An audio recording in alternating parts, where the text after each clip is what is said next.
United States. He also worked as a butcher, farmed, raised cattle, and served as a vestryman for many years. He was a lifetime elder of the Presbyterian Church of Savannah. He had 6 sisters, Clydine, Sybil, Elvira, Norma, Jeray, and Louise, and 3 brothers, Stoshel, Montreville, and Bailey.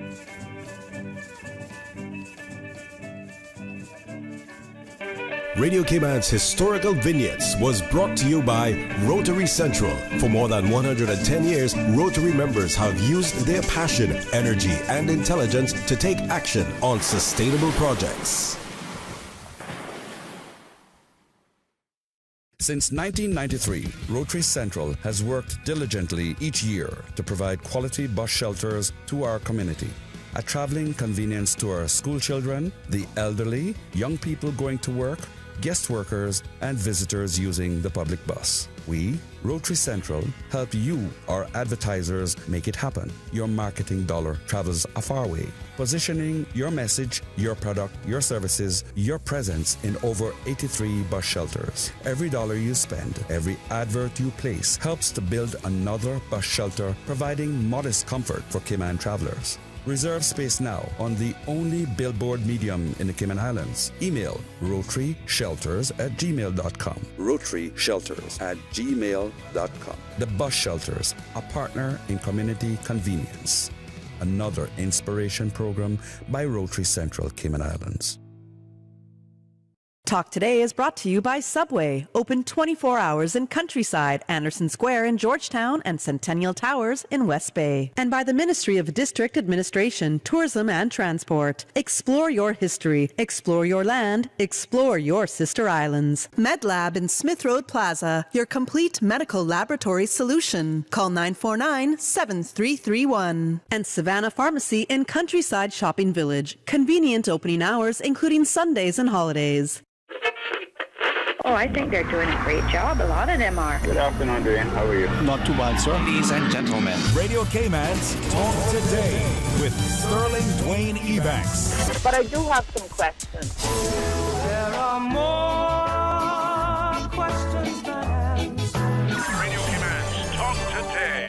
If you're ready to talk, we're willing to listen. Well, I really enjoy this program today. Cayman Islands' foremost listeners participation program. May God bless every person.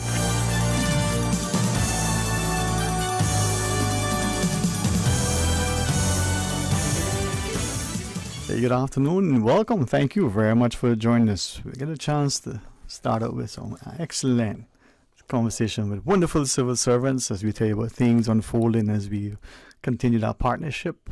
So stay tuned for Talk Today. Radio Cayman's Talk Today, the Cayman Islands' foremost listeners participation program. We ask our listeners to avoid statements or comments which are abusive, derogatory, malicious, or defamatory. Do not use any indecent language or make any statement which is false or misleading. Email talktoday@candw.ky or call 1-800-534-8255. Courtesy of Flow, Cayman's #1 network that connects you to your world like never before. Let your voice be heard. Once again, here's your host, Sterling Dwayne Ebanks.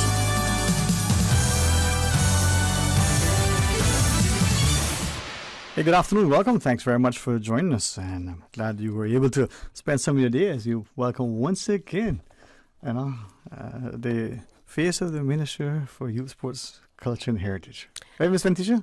Culture. Come on. Get it right.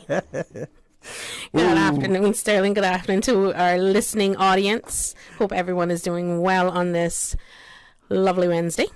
It is indeed a wonderful Wednesday. Even when it rains and wet, it's still awesome. Hey, thank you for, as part of your ministry, bringing along another fantastic stalwart within our civil service table. So, Ms. Mel, good afternoon. Good afternoon. Happy to be here. Always a pleasure, always a pleasure. I honored that, back to back, 2 weeks ago, I had, 2 siblings. That just makes my day that much better. Thank you. All right. Well, I would, if protocol would be established, perhaps ask the ministry rep to introduce the practicing her hosting as she MCs the next gala. And now introducing in this corner. Well, Sterling, thanks for having me back. With me today, and she'll be talking about another initiative that the ministry and the Youth Services Unit is coming up with very, very closely here on the heels of Culture Day. I brought with me Miss Melanie Bryan-Waugh, the director of the Youth Services Unit, to talk about our Youth Empowerment Symposium. So I'm going to talk a little bit about our Culture Day, just a reminder for people what's coming up, and then I'm going to pass the mic over to her so she can let everyone know what our Youth Empowerment Symposium is about. Yeah. If it would be okay with both of you, for many of our listeners to appreciate how there's this camaraderie within the civil service, there's this continued collaborative approach. So we have the ministry, we have the departments, the units, the portfolios, the things that come on it. But we share our time, we work together to ensure that our customers, our clientele, the wider community is able to serve and to watch, two seemingly dissimilar things because of the commitment of our colleagues being able to share. And I think that's fantastic when we think about, being a team player, being part of, the crew in the catboat to ensure that we get safely, not just to the creek, but, we move to hit the back as the key. Yeah, I mean, it's all about breaking down silos. We as a government can't and don't, or shouldn't, I should say, work in silos. I mean, everything that we do in the ministry somehow can reach out across the broader civil service and be a collaborative effort with other ministries, other departments, other units. So it's all about collaboration. Yeah, and for me, Ms. Mel, it's not just that it's something that falls within the remit of the ministry as it is. When I look at culture and the idea we're celebrating our culture, I'm glad that there's more than just me who Ms. Norm would say, boy, you mean you guys don't know how to say that word properly? We are. But in our culture, right, there is this entrepreneurial spirit that seems for many of us to be inherent. I'm not saying it doesn't exist in other people in other walks of life, but you look at our own children. Very early on, their attentiveness, their industriousness. And that, I think, just translates so nicely so that this discussion, able falls together. Right, Miss Mel? Indeed. I'm telling you, boy, we might be a say culture, but we got some intellect. All right, I know we want to meld the two. And Ms. Ventisha, you were sharing with us on Monday that this Friday, we can put on our wampers together with our straw hats, bring our ground baskets, and positively and pleasantly, very consciously showcase and, celebrate. Yes. So Friday is our Dress for Culture Day. Again, like we said on Monday, it is celebrating the 135 plus nationalities that call these shores home.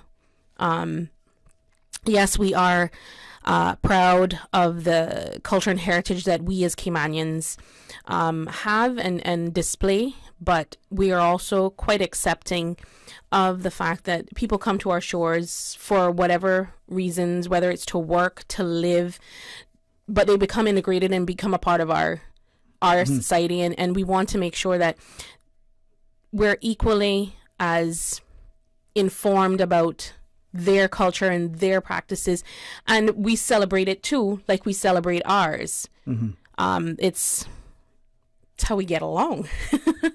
So on Friday, starting at 9:15, we will have the photo on the steps of the government building, and then we'll move to the old government building's lawn, so our mini festival green, where we'll have a main stage set up for a welcome, and throughout the day, almost every half an hour, there will be some type of performance on the main stage throughout the day, starting when you're craving something big, something tasty that gives you that lip-smacking satisfaction.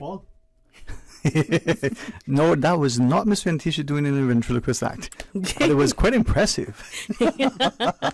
That's one skill I don't have yet. She said yet. Hey, you're a lifelong learner. I'm an advocate of that. So yeah, on the main stage, every half hour or so, there is going to be a new act on there, giving a performance throughout the day, starting from about 9:30 straight through till 3 o'clock in the afternoon. We're going to have Mr. Gerald Rankin out there demonstrating how to make rope and nets. Yeah. There's going to be a craft tent with local craft vendors showcasing their wear and selling their stuff too, because this is an outlet for them to do that. People like Miss Marcy Hides and those older artisans. You call Miss Marcy older? Okay. You in public too, then what? I respect Miss Mel. You see how I give her a hard time today? I respect my elders. She thought she was going to walk in there. But elder for part is this is every time. Okay. So it doesn't faze me at all. Involved. No, but you see consistency. That's the key. No, but this is the resolve, and I just love and admire Miss Antisha's resolve, her resilience, and her commitment, the passion that she brings. Whether we're talking about the Paris Week celebration and her almost a year-long timetable to every event, you really make every service so proud. Every event has its own little niche about it that I'm always excited about. So. Yeah, when I come and speak on something, it's I get excited. No, man, and that's the enthusiasm that we have in our jobs. To you, you're an educator inherently, intently. Being at the helm of where you are now speaks to what you are, and be able to encourage your young people from their academic pursuits to their enterprise and engagements. And maybe on Friday, some of them will come out and see some of these vendors, see the activities. That may spark some creative license, some potential other business venture. That would be ideal. Yeah. So as we go into our break shortly, Ms. Ventisha, from that perspective, though, I think a community needs to appreciate opportunities like this to be able to sing and to share and to celebrate. Yes. And when we look at the Cayman landscape, we see so many people, all of us across the table here, have friends from almost all of the nationalities that are represented here. Some of us have traveled as far as West Bay to East End. I mean, we've really done some traveling in the last few years, and we've seen so many people. We don't need to leave anywhere to have a vacation, to learn. And as they come and I had a wonderful session earlier this week, and a remarkable gentleman shared with me. So it's integration, right? Immigration without integration is colonization. Yep. And in the Cayman context, people have come, they've been here for 50 plus years. They may sound and look just like they did when, in terms of their accent, but for maybe a little bit of a tinge to their skin a little more. But their love, respect, and admiration and acceptance and contribution to the Cayman landscape is indelible. It's invaluable, and that is remarkable. Yeah, I mean, I've been in conversations where a person from another nationality has defended Cayman like he was his navel string were cut here. Yeah, exactly. I mean, in a group of Caymanians, he defended it. Like, seriously. Yeah. So, that integration is a key part of why we have to celebrate the cultures that make up Cayman. That is it. And when I think, as we get into the discussion after the next segment about the entrepreneurs, the opportunities that we provide in this country for many are young, in particular, where we nurture them, but also those who have come here. And whether they're considered an artist somewhere, they've shared publicly. I'm not even sure where the National Gallery, whatever that's called, in their homeland, right? If it is, how do they get there? How do they participate? But on Cayman, they have an audience. Okay, it may be 5 people or 500, but they have an audience. They won't have that in their country of 50 million or 350 million, whatever the number is, right? But they also have a sense of being nurtured, encouraged, supported, right? And we shouldn't take that for granted. So those individuals who have been here for 10 years or 50 years, their love and affinity for Cayman, they're open in public sort of, respect and admiration and defense. Maybe we come together Friday, and as we walk and we celebrate our different shades and flavors and our foods and even our fantasies, so to speak, we will appreciate that. That's what makes us strong, right? So after the break, we can talk some more. 1 o'clock, the CMO and others will join us for another conversation. And then 2 o'clock, well, we'll tell you about that after that. But for now, be a part of this continued conversation. What's the word? Culture? Culture. Do you think Miss Mel can say it? Miss Mel? No, remember, she's an educator, and so she can say it, but that was hard. She wants to say culture. Yeah. No, it's Culture Day.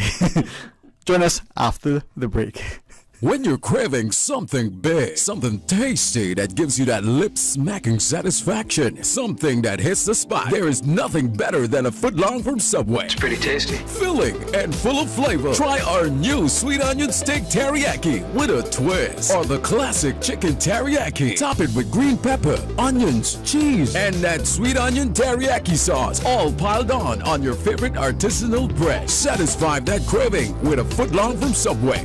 Fresh, delicious, tasty, meaty. Let's make it a meal with a drink, chips, and cookies. There is nothing better than a footlong from Subway. Crystal Entertainment presents Sweet Sensation, a 70s, 80s, and 90s event. This is a grown-up event at the Grand Pavilion Courtyard, Friday, March 24th. Gates open at 7:30 p.m. You must be dressed in full black or full white and come on down and dance all night. Get your tickets early, 45 pre-sold and 50 at the door. Entertainment by Mixmaster DJ Alec, DJ Dave, and for the first time in Cayman, Sweet Sensation welcomes DJ Omar C. Big Outlet, Event Pro and Fashion Martin Bodden Building. Barry's Golden Jerk, the Cayman Brac sensation, ranked the #1 restaurant in Cayman Brac by TripAdvisor and home of the authentic jerk. Barry's Golden Jerk, serving large portions of the best jerk chicken and pork. Open Wednesday, Friday, and Saturday near the airport, or call 917-6713. Barry's Golden Jerk. It's simply better.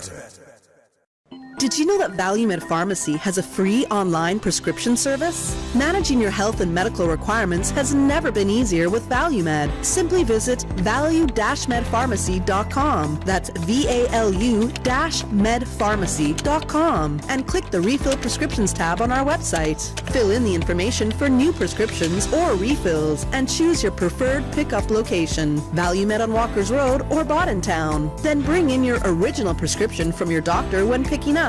There's no need to stand in line and wait for your prescription. Save time and pick up prescriptions at your convenience by visiting value-medpharmacy.com. That's VALU-medpharmacy.com. The best foundation you can wear is glowing, healthy skin. The offices of dermatologist Dr. Wayne Porter specialize in enhancing your skin's well-being. Whether you're seeking advanced skin care, including any skin cancers, Botox, filler, cosmetic skin enhancements, or simply looking to reduce wrinkles, Dr. Porter offers a full-service dermatology and dermatological surgery practice. For more information, email drportercayman@gmail.com or call 946-9020.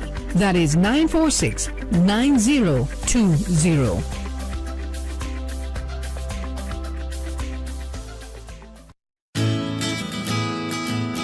For 40 years, the Water Authority has proudly provided the Cayman Islands with pure, wholesome, and affordable potable water and safely and efficiently treated wastewater.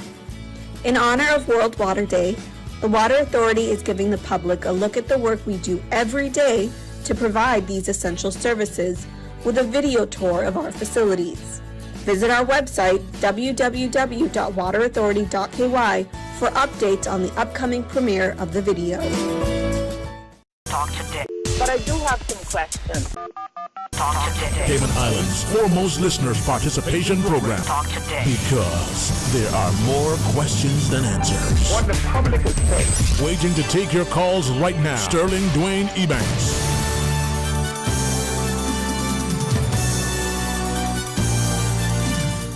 Hey, good afternoon. Welcome back. And thanks for joining us. And thanks, too, for this incredible opportunity to be able to sit daily in the presence of wonderful people. I get to laugh sometimes. And that reminds me of the beauty of life. I get to feel the love that we have for each other in our community. That reminds me of the how essential it is, to give. But I get to learn. And that, I think, helps us to contribute even more. So to Miss Ventisha Conley and Miss Melda Breyer, I can apologize to your husband because I don't know. I have a hard time. Melda Breyer and Yeah, I'll get there. I will promise you I will get there. Not a problem. So to him, please, my sincerest apologies. But having both of you here, not just within the sort of the respective ministry, head of youth services and then, within the face of the culture ministry, the idea that we can celebrate, we can talk, we can share, we can invite, we can include, we can ask people to come to the table and help us as we help each other to nurture our young people in their entrepreneurial endeavors, but also to look at ourselves and be proud of who we are, where we are, and irrespective of your ancestral links or however long you've been here. If you're in Cayman, and maybe I'm wrong, but it's incumbent on all of us to make where we are the very best place, the safest place, the cleanest place, because that's going to make our lives perhaps more quality. Yeah. But anyway, for want of being accused of being political, he stands down his comments. And as he pivots to Miss Ventisha, she tells us about Culture Day. All right, so yes, again, Culture Day is Friday the 24th on the lawn of the Old Glass House. I'm inviting everyone to join us at 9:15 for the photo, and then for throughout the rest of the day for the entertainment, for the food, for the crafts. We're going to have picnic tables scattered out there. So if you want to come and set up your laptop because you can work remotely and you want to enjoy the activities, I will put a power brick out there so you can plug your laptop in, sit at that bench and enjoy the entertainment that's going to be on the main stage. We have the Theoline McCoy School, Sir Johnny Cumber, Georgetown Primary, Prospect Primary. There's a lot of kids who are going to be there to show that talent and what they know. And I want people to be out there to enjoy these things. And then we have some older folks that are going to be out there. And I keep saying older folks. Respect is respect, and you hush up. But our Cayman Islands folk singers are going to be on the stage at 1:00. So come out, listen to them. I'm still waiting to hear back from Miss Aniki Hill, and I keep calling her out on the radio, hoping that she hears it and calls me. You want me to give you a number? It's 1-800-534-8255. That's the number for Dr. And Stuart Wilson's going to be out there. So there's a plethora of entertainment and performances that I want everyone to come out and enjoy and be a part of. Like I said, we call him Papa Jerry from East End is going to be there throughout the day, giving demonstrations and talking to anybody who wants to learn about, rope making and net making. We're going to have Miss Shipla there with the henna, so people can come out and get some henna drawn on them.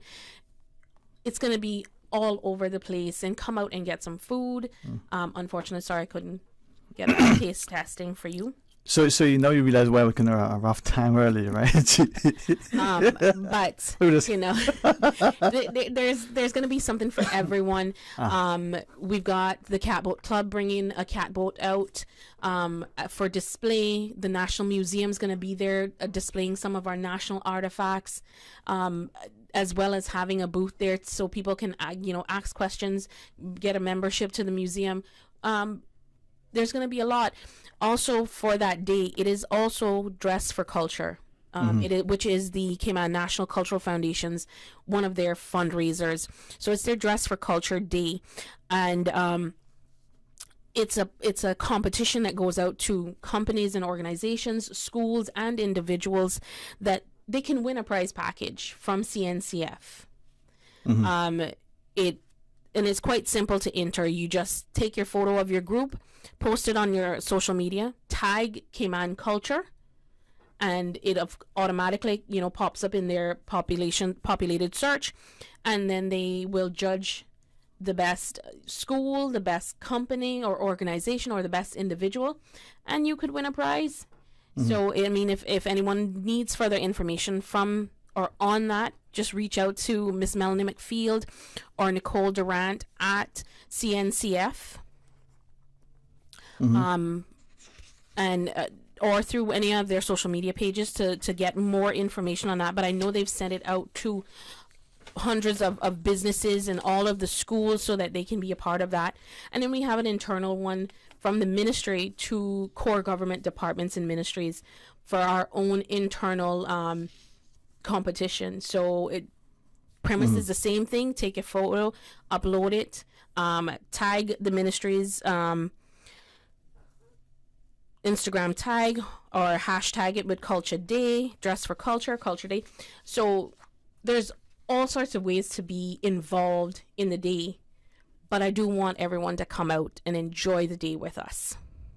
So businesses, tell your employees to take their lunch break, come and join us, and make it a little yeah. As I listen to you, Ms. Ventisha, I want to certainly bring Ms. Melanie into conversation. Having a quick exchange with two of our listeners, and they said, one or two, you should do a comedy show.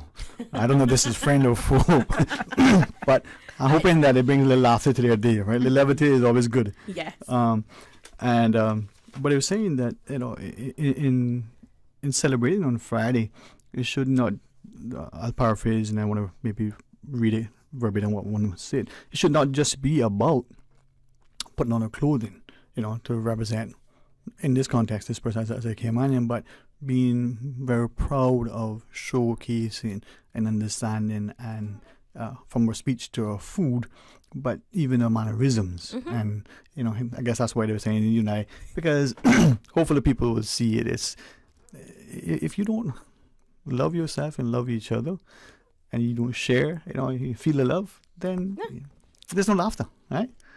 Life is about laughter. Yeah, and boy, we can laugh, eh?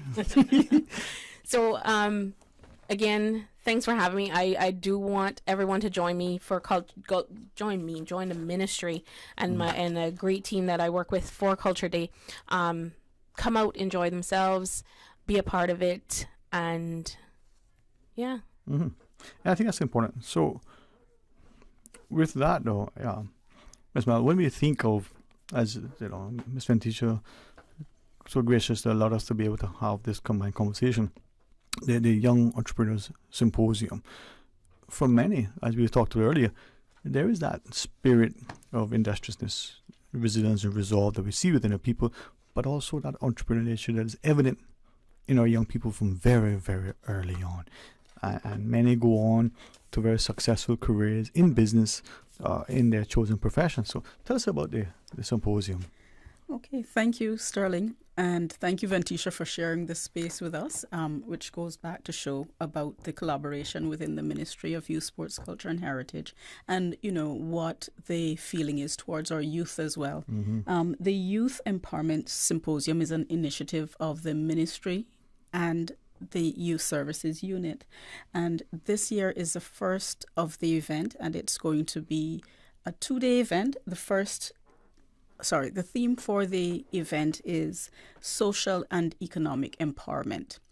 And in that space, what we're looking to do is to have young people who are young entrepreneurs get together, because sometimes we don't even have a space for young people who are like-minded in regards to entrepreneurship who actually get together. So the first evening is going to be for our young adults, and we also have on that first evening one of our own young Caymanians, Alyssa Chin, who is a young Caymanian and a content creator. I think a lot of you might have seen things that Alyssa has been doing over the years, and she's going to come and share with us her journey as a young entrepreneur as well.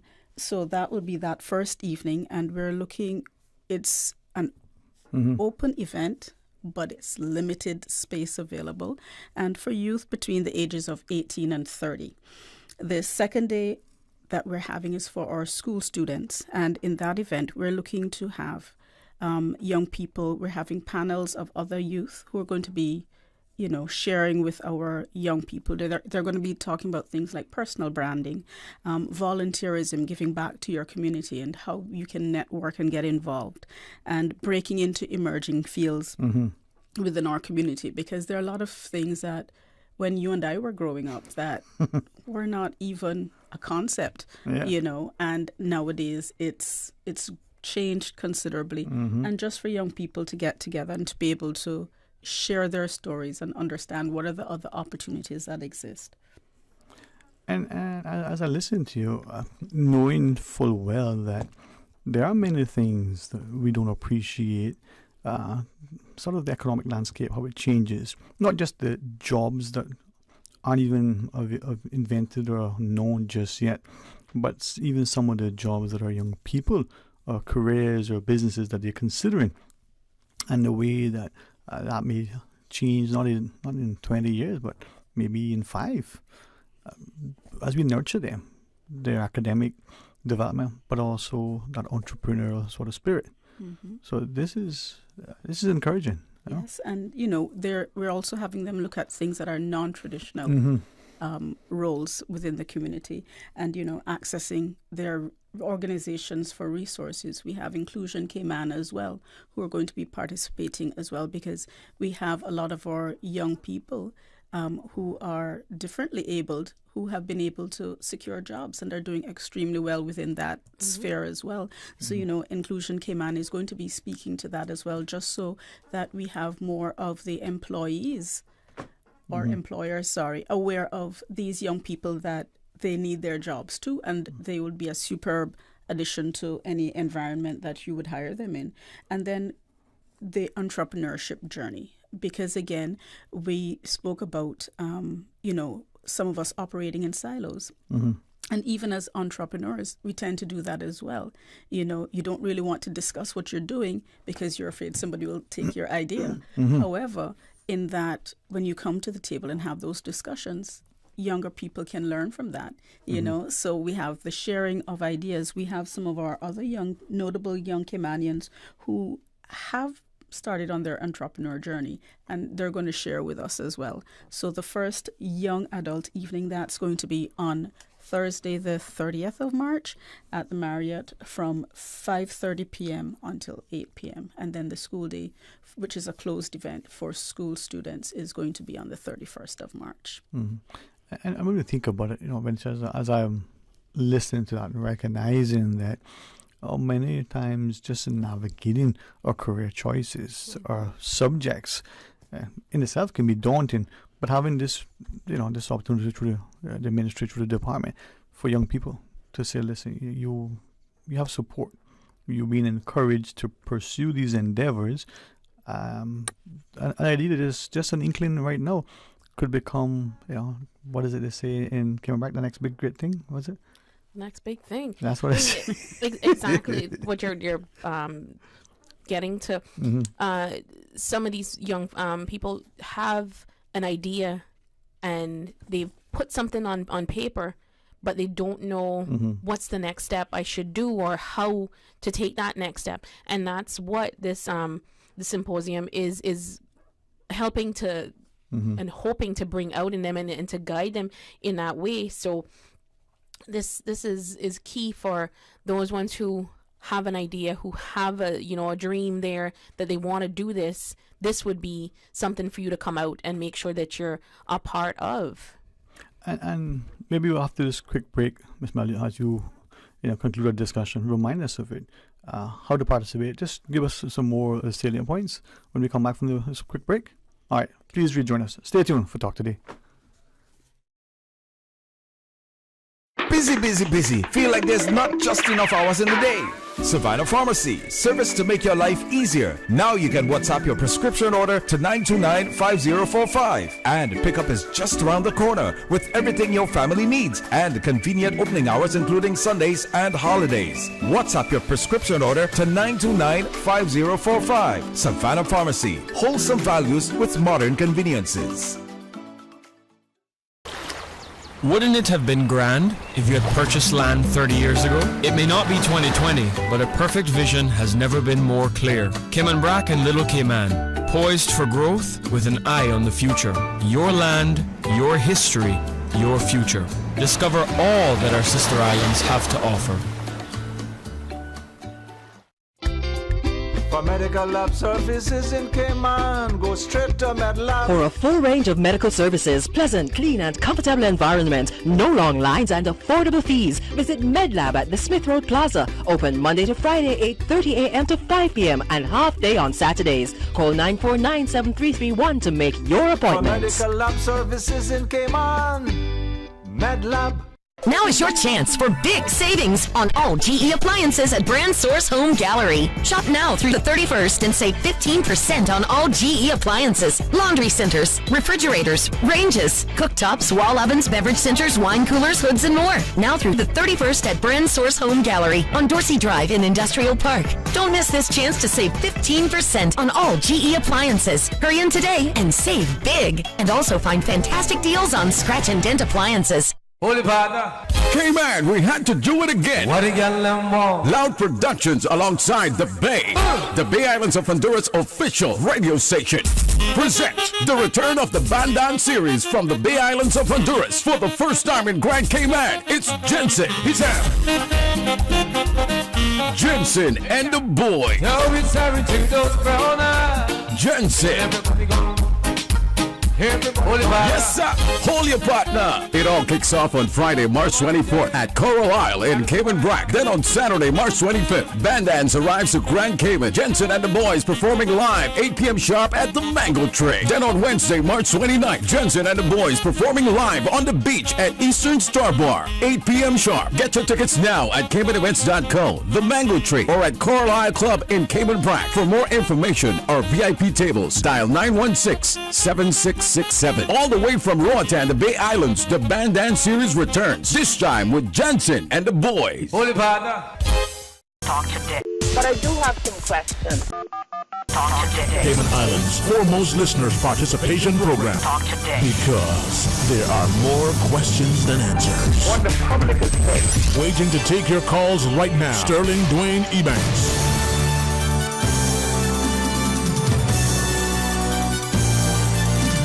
Hey, good afternoon and welcome back. And thanks for joining us. And thanks to Ms. Ventisha calling over the Minister of Youth, Sports, Culture and Heritage. This Friday, out on the wonderful lawn of the Glass House, we get a chance to be a part of it. Join us as the and forgive me, Ms. Manley, I'm going to say head of unit at Youth Services Unit. The director will call you. You're the one that the employees look to, because senior look into you going, okay, I'll make sure she's in charge now. But it's so great to be able to have our government devote resources to our young entrepreneurs, for a community to be able to look with government support, to these endeavors. So it's amazing. Yes, so that's next week? Yes, next week, Thursday and Friday, for the adult, the young adult evening. You can visit the ministry's Instagram page at MYSCH_Cayman, and you can RSVP there, or you can go on the ministry's website, and they will have the link there for persons who might be interested. Okay, so for people like me who are young at heart, and you said young entrepreneurs, like young up until 99. Okay, Ms. Ventisha, you so age is just a number. The event is going to be recorded. Oh boy! So what we are going to be doing is we're going to share highlights with persons who might not fit the young category that we've identified. She's looking at you, Paul. But this is the first event, so we're treading lightly, but we are going to have other events moving forward that will definitely encourage the wider public, the more mature public, to get involved in. We're looking to do a young entrepreneur fair later on in the year, and to have a lot of the young people who are involved in various businesses to have a booth and, share with people who come out to view what it is that they do, what services they offer, what products they have, and hopefully people have an opportunity to network at that stage. We're also going to have a volunteer fair for some of our young people as well, just to encourage the concept of being involved and the importance of giving back to your community. And again, so that will be opportunity for the more mature ones of us in the community to become involved in as well. So there's hope for me and you, Miss V. Yes, and there's always hope for sponsorships. Yes. One of the key things. I mean, even though, like you said, Sterling, that the government is supporting these initiatives that the ministry is taking.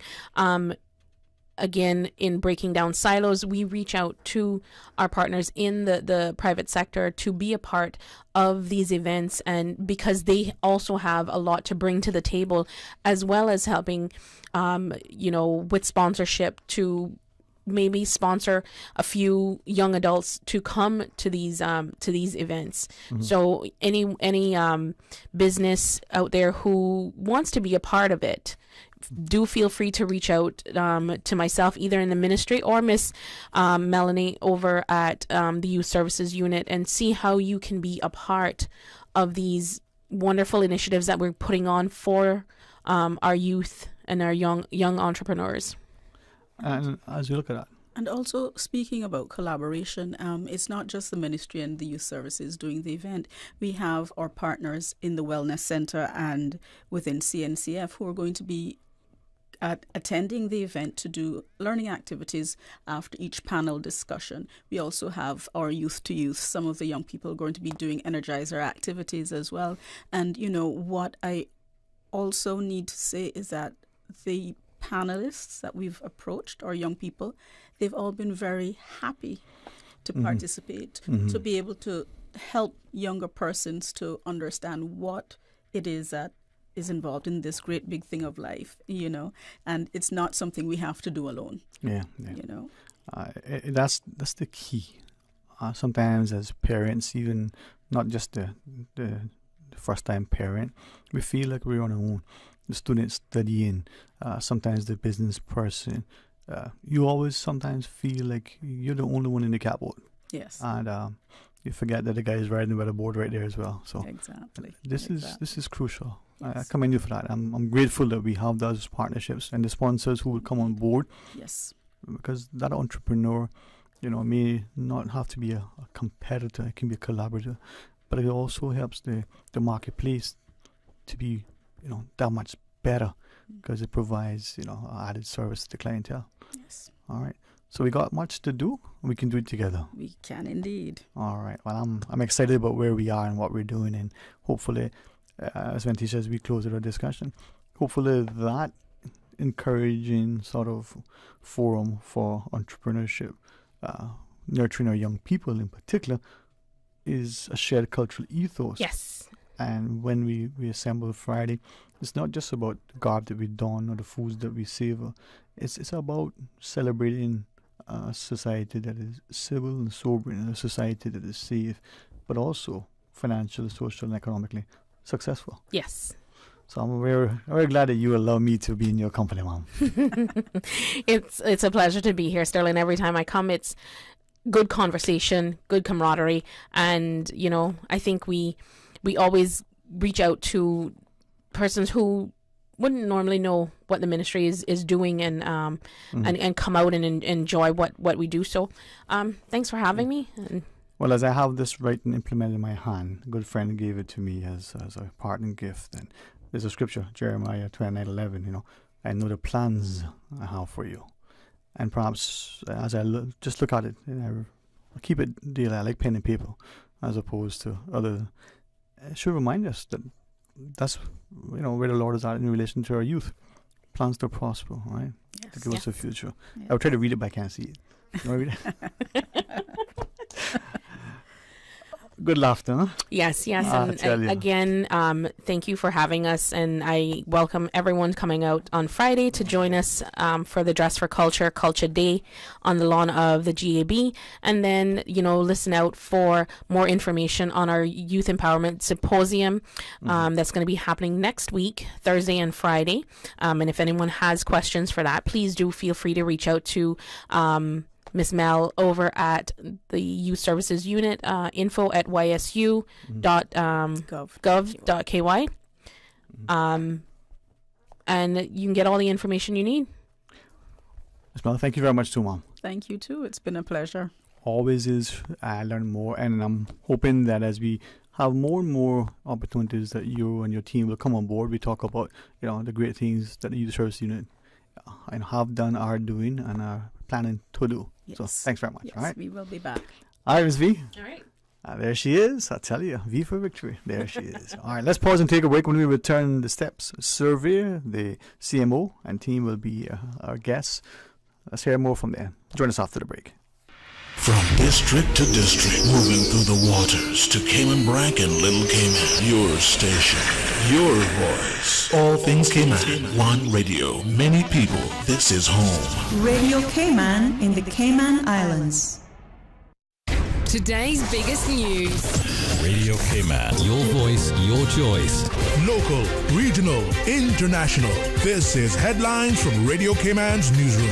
Today's biggest news. The headline news is brought to you by Health Services Authority. Brac Robotics continue to rule the pool at Sea Perch Challenge. For the second year in a row, a team from Lemony Scott High School are the overall winners of the Sea Perch Challenge. 21 teams from 6 schools participated in an underwater robotics challenge at the Camana Bay Pool on Saturday. The Fast and Furious all-girl team of Michaela Bryan and Chiquita Rich dominated the leaderboard with a lightning-fast time on the underwater obstacle course. They showed equal skill and control navigating the mission course, simulating tasks that a remotely operated vehicle would do in real life.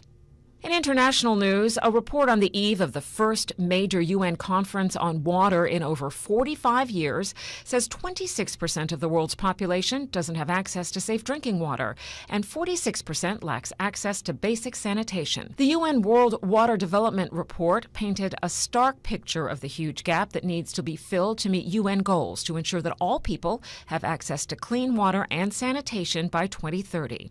Richard Connor, editor-in-chief of the report, told a news conference that the estimated cost of meeting the goals is between $600 billion and $1 trillion a year. 2 inmates in a Virginia jail used primitively made tools to create a hole in the wall of their cell and escape, only to be found hours later at an IHOP restaurant nearby. Authorities discovered the 37- and 43-year-old men missing from their cell in the Newport News jail annex during a routine head count on Monday, according to a statement from the Newport News Sheriff's Office. A preliminary investigation finds the men exploited a weakness in the jail's construction design, and then they used tools made from a toothbrush and metal object to access rebars between the walls and used the rebar to further their escape. After escaping the cell, they scaled a containment wall around the jail. Those are your headlines from Radio Cayman's newsroom. I'm April Cummings. For the latest in news and information, follow Radio Cayman on social media, Facebook, Instagram, Twitter. Download the Radio Cayman app or log on to our website, radiocayman.gov.ky. The headline news are brought to you by Health Services Authority. HSA's cardiology clinic is now located at Smith Road Medical Center. Our cardiology team provides expert care and treatment for heart conditions such as coronary artery disease, heart failure, arrhythmias, hypertension, congenital heart diseases, among others. The new location offers state-of-the-art cardiac diagnostic testing, including echocardiograms, ECGs, and stress tests. To contact, call 949-8600. At HSA, your heart matters to us. Radio Cayman is pleased to feature this special Sister Islands historical vignette brought to you by the Ministry of District Administration and Lands. Explore your history, explore your land, explore your Sister Islands. Born in Watering Place, Cayman Brac, on the 8th day of July 1936, Captain Fred Elman Scott was the 5th child born to Nalio and Vera Scott. Captain Scott enjoyed a fulfilling career at sea, spanning more than 50 years. He was ahead of his time, employing his mathematical and computer skills to create payroll software, depth charts of Georgetown Harbor, and his pride and joy was his weather program that could detect when a storm formed anywhere in the world and was able to track and forecast its path. He had 6 children and was married for 52 years to Bernadette Silva, whom he met during his tenure in Brazil. In 1954, when Her late Majesty Queen Elizabeth II visited, Captain Scott had the distinct honor shaking the Queen's hand and piloting the Royal Yacht Britannia, and anchored it in the Georgetown harbour. Captain Scott was a humble man who liked his khaki suit and cap and loved to share his knowledge with those who crossed his path. He was honoured at the National Heroes Day, acknowledging the seafaring heritage of these islands.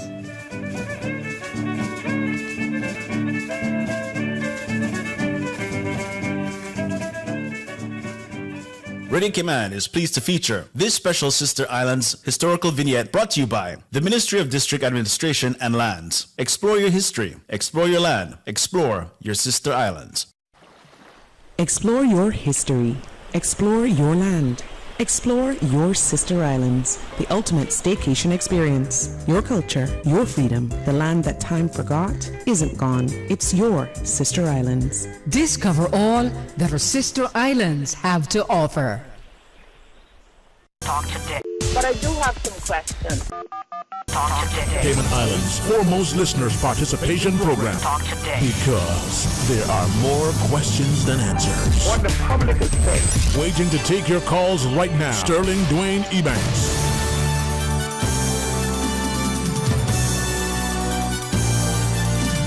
Hey, good afternoon. Welcome. Thanks very much for joining us, and honored to be able to have this discussion as we speak to both the Chief Medical Officer, Dr. Nick Gent, and Ms. Rachel Corbett for being a part of us. I appreciate having some inside information initially, but to a wider public as we share with them, get them to understand, appreciate what is it we're trying to achieve, the importance of it, how do we move forward. I think building that sort of community support, getting that buy-in, not only allows us to have a greater success, but perhaps a more meaningful one where people understand not only the impetus, but the outcome. So, Dr. Gent, good afternoon, sir. How are you? Very well, thank you. Yourself? Oh, man, listen. I am healthy, thank God. I have wonderful people in my life who guide, correct, chastise, nurture, pray for, and they have a handful just on a Wednesday, so I'm good, man. And Ms. Rachel, good afternoon, ma'am. How are you? Afternoon. I'm well, thank you. Thanks for having us on your show. All right, well, thank you very much for helping us to facilitate and schedule accordingly. Ms. Carlino, I think as she so wisely escapes her presence today, sent me some info, and she was saying, "Oh, this is the STEPS survey," and I go, "Well, STEPS? Well, maybe I may ask Dr. Gent at the outset, not just what is it, but maybe and why." Okay. Well, I think if I start off with the why and then pass over to Miss Rachel. Yeah. And yes, that's just a bit of a joke because thank you. We've been having a lovely conversation about the sort of formality and niceness of the way that people in Cayman address each other and the respect they show for each other, which is quite a lovely thing to see and experience. Anyway, back to the question. The thing I think that we're trying to produce, and I've said this on quite a number of occasions when I've been speaking in public, is that we need a good evidence base for the health services and the health interventions that we're planning for the future. Because quite often the things that we build and do take a lot of time to come through. Very good example is if we want people to change their lifestyle, that can take generations before the effects really come through. But we suspect that there are some very important underlying problems in Cayman, and despite the fact that we have very good and diverse healthcare services, there are other things that we should be looking at, and these are the things that we if we're being a bit pompous, we call the determinants of health. So all those things that are building up to cause disease. A very good example is one of the things that I've come to love in Cayman is the food. Yes. I mean, and we can look around and we know that so many of us enjoy the food here, possibly enjoy too much of it, and we can suspect that is driving a problem with particularly heart-related disease and diabetes. But there's one thing that's suspecting that, and there's another knowing the extent of it and how things are changing so that we can work out what we need to do for the future to try to look after, these wonderful people that live here. Mm-hmm. And so one of these things is the STEP survey, and Miss Rachel will, I'm sure, chip in at this point and explain the detail of what that is. Thank you. Yes. Thanks, Imo. So yes, you've heard a bit of the name of the STEP survey. So this is a national health survey. It was actually done in Cayman in 2012. So it's been done here before. But in the last decade, we've not had any kind of updated national data about it. So we're looking to run it again so that we can see what's changed in the last decade. And what the survey looks to do is to understand nationally the occurrence of non-communicable diseases. So CMOs have mentioned a couple already in our conversation, so things like diabetes or hypertension, high blood pressure. So to understand how often those are occurring in the population, but also to understand a bit more about different lifestyle choices that people have, things that we often refer to as risk factors. So something might be about tobacco use or about alcohol use or diet or exercise. These different things which we can look to try and encourage people to have healthier choices in those areas, and by doing so it can reduce their risk of having non-communicable diseases. So we're looking to understand the current kind of people's lifestyle choices nationally on those areas, and also the occurrence of non-communicable diseases. So when we look at the incidence and prevalence of NCDs, for instance, are we, so that people understand this is something that you have, but you can't pass it along to somebody else. It's not a cold or flu. Exactly. Or virus. These are not infectious. Right. Yeah, these can't be passed from one person to another by those normal routes. But what about DNA and things that inherit? So you have a particular genetic predisposition, presumably, Dr. Jet? Certainly, some of these diseases, there are some predispositions. There are some particular markers for that affect heart disease, and particularly cause people to have very abnormal blood lipids. But they're relatively rare. I mean, it might not be quite fair to say that some of these things are, they're not strictly communicable, but there are patterns of behaviour which influence that are important, and they can grow in the community.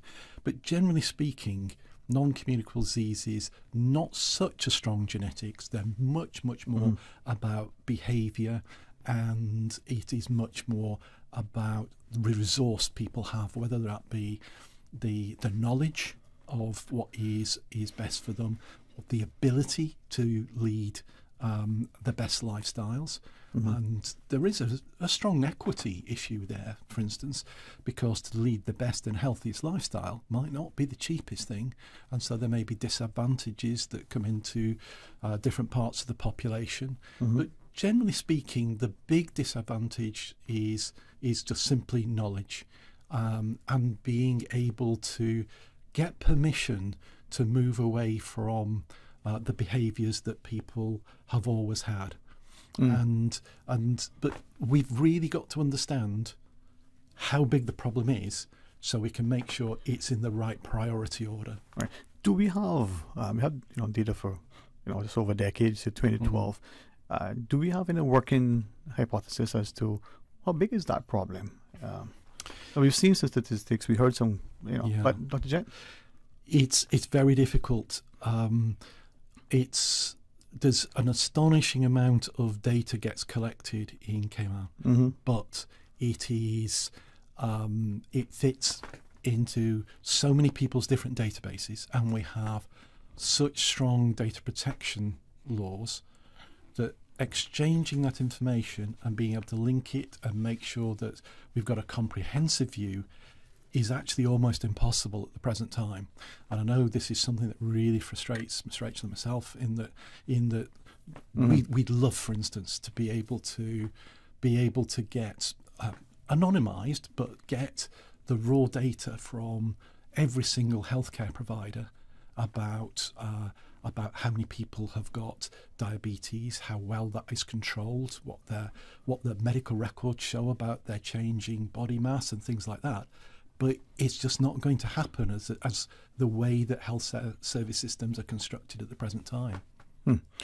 Seems to be a bit of a challenge we recognize, Ms. Rachel, from that perspective. I mean, we're looking at just sort of the geographical distribution. Diabetes, what age is it, what type, when was it discovered? Good analysis in order to be able to have that. But then, as Dr. Jent shared, patient protection and privacy data, what do we do? How do we fix that? Yeah, it's a good question. And some of those things that you describe is kind of the core of what we do in epidemiology. You know, right. who, what, where's it happening? Which groups of the population are most at risk? That's what we love to understand, then be able to provide interventions that help them in the best way. Mm-hmm. So we can draw together different data sources, and these will kind of give you different pieces of the puzzle. So we do have data in Cayman around cause of death, for example. This is obviously, you know, a long way down the line, and it will only give you a proxy indicator, but we know the leading cause of death here is cardiovascular issues, so we know that's a big issue here. But that will only tell you one thing, that person had in their body at the time of death. There may be other contributing conditions they had that we won't know from that information. So it's quite difficult to give accurate understanding from these different pieces, which is why we're looking to do the STEP survey, to have something which is representative of the whole population, which is done in a systematic way and can be compared to other countries, and we can compare it to 10 years ago from having the same approach done then too. And this is, you know, I guess that comparison, not just across jurisdictions, but even across decades. We see the financial statements. You're looking at the company, how well has it been performing for the last 100 years? You know, look at this information. Nothing dissimilar in that sense. But Dr. Jent, your reference earlier, you're talking about quality of life issues and lifestyle choices, and you mentioned food, not just the food choice, but food security. Yes.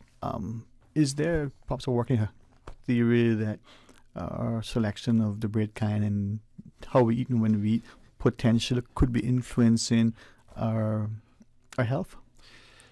Yes. I mean, I've always got to be a bit careful, you know, to sort of, I come here from essentially having lived in Western Europe, although I've worked all over the world in various times. And I've got to be very careful. I'm not treading on you know, people's feelings or wills. So please don't anybody take what I'm going to say critically. But I think it's very noticeable that that if I just look at diet alone, the astonishing portion sizes when you go to eat in a restaurant, very, very much in keeping with American influenced. And I've talked to some of the owners of restaurants. You know, they bring me a plate of food, and I just can't eat it. In fact, I feel really uncomfortable seeing a plate of food the size I'm often presented with. And I say, "Come on, please, can't you just?" And they go, "What? You know, why do you do this?" Well, so you've got to remember, sir, that the driver, our customer base, particularly if we're talking about going up through to West Bay, 7 Mile Beach kind of area, they said we're heavily influenced by the expectations of our tourist base, particularly US tourist base. But I think it also goes further than that. When I look at the ingredients on ready-made foods in the shops, it's very difficult to pick something up that doesn't have high fructose corn syrup as an additive. And again, it's sort of very American composition of things. I see people preferentially drinking soda drinks which are using sugar as a sweetener, and seeing cans of drink which have 170 calories in them, whereas if I was to buy a full calorie drink in Western Europe exactly the same, it would be 80 calories, but almost certainly you would never buy that, because the Western European norm is you would buy the zero sugar one and no calories. And so there's an Americanization of diet in terms of sugar content and size, which is influencing and driving here, and it's become so normative that I don't think people see it. But if you come from somewhere different, it's actually quite shocking to start with. And this is the interesting part with those of us who either travel or are from those areas. And you reference sort of Western Europe, and we see even the fast food places there. Good friends of mine say, you go into the American fast food chain, for instance, the coffee selection, but the food quality.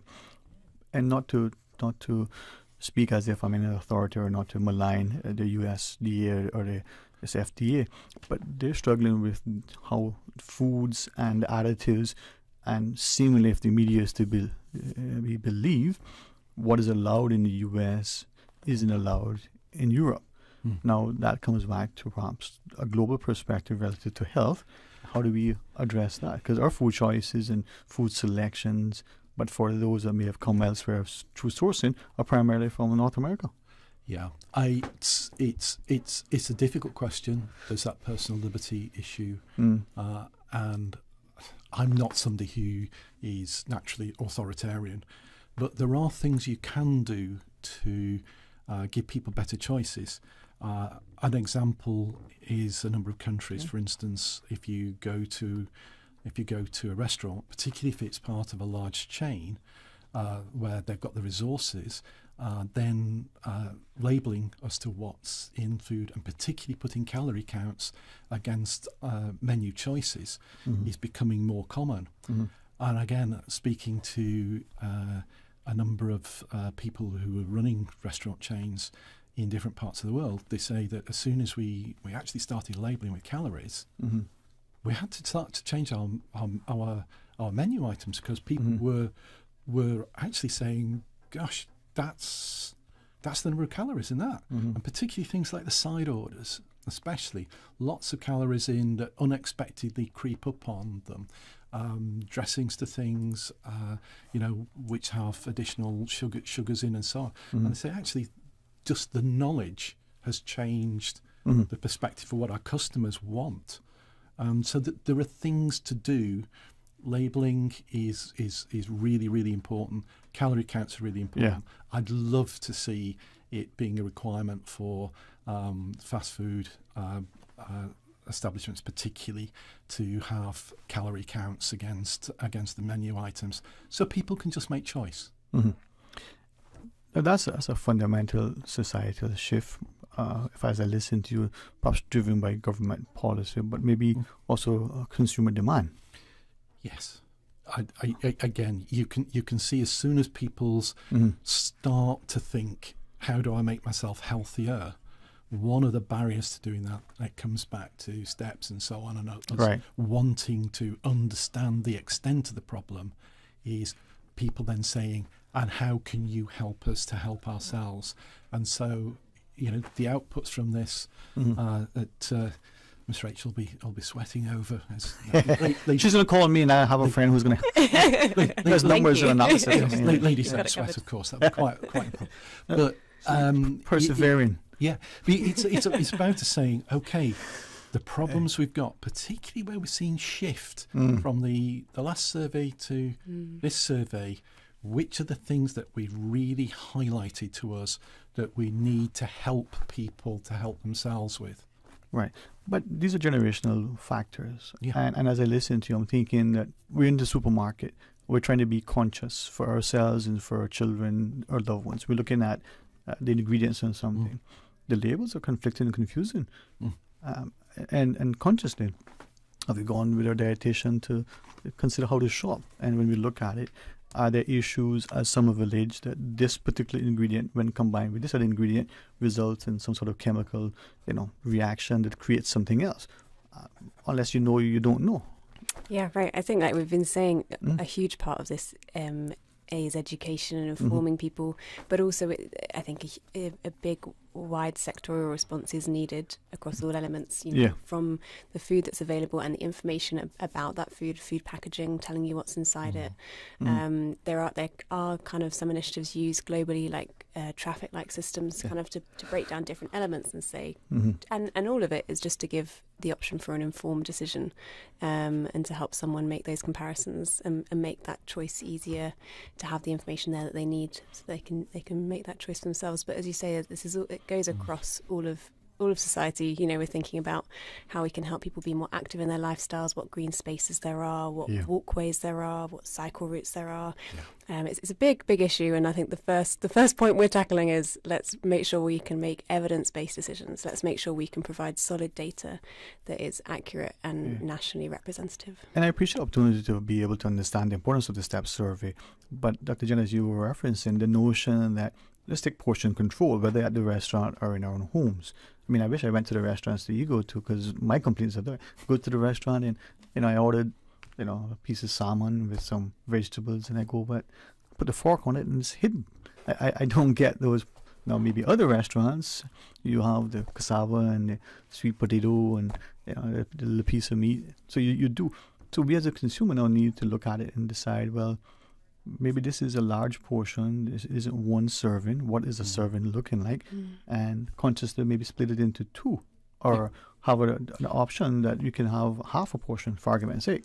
Yes, it would. I mean, it is extraordinarily hard with the, unless you've got a great deal of knowledge to understand, as you say, what's on the plate.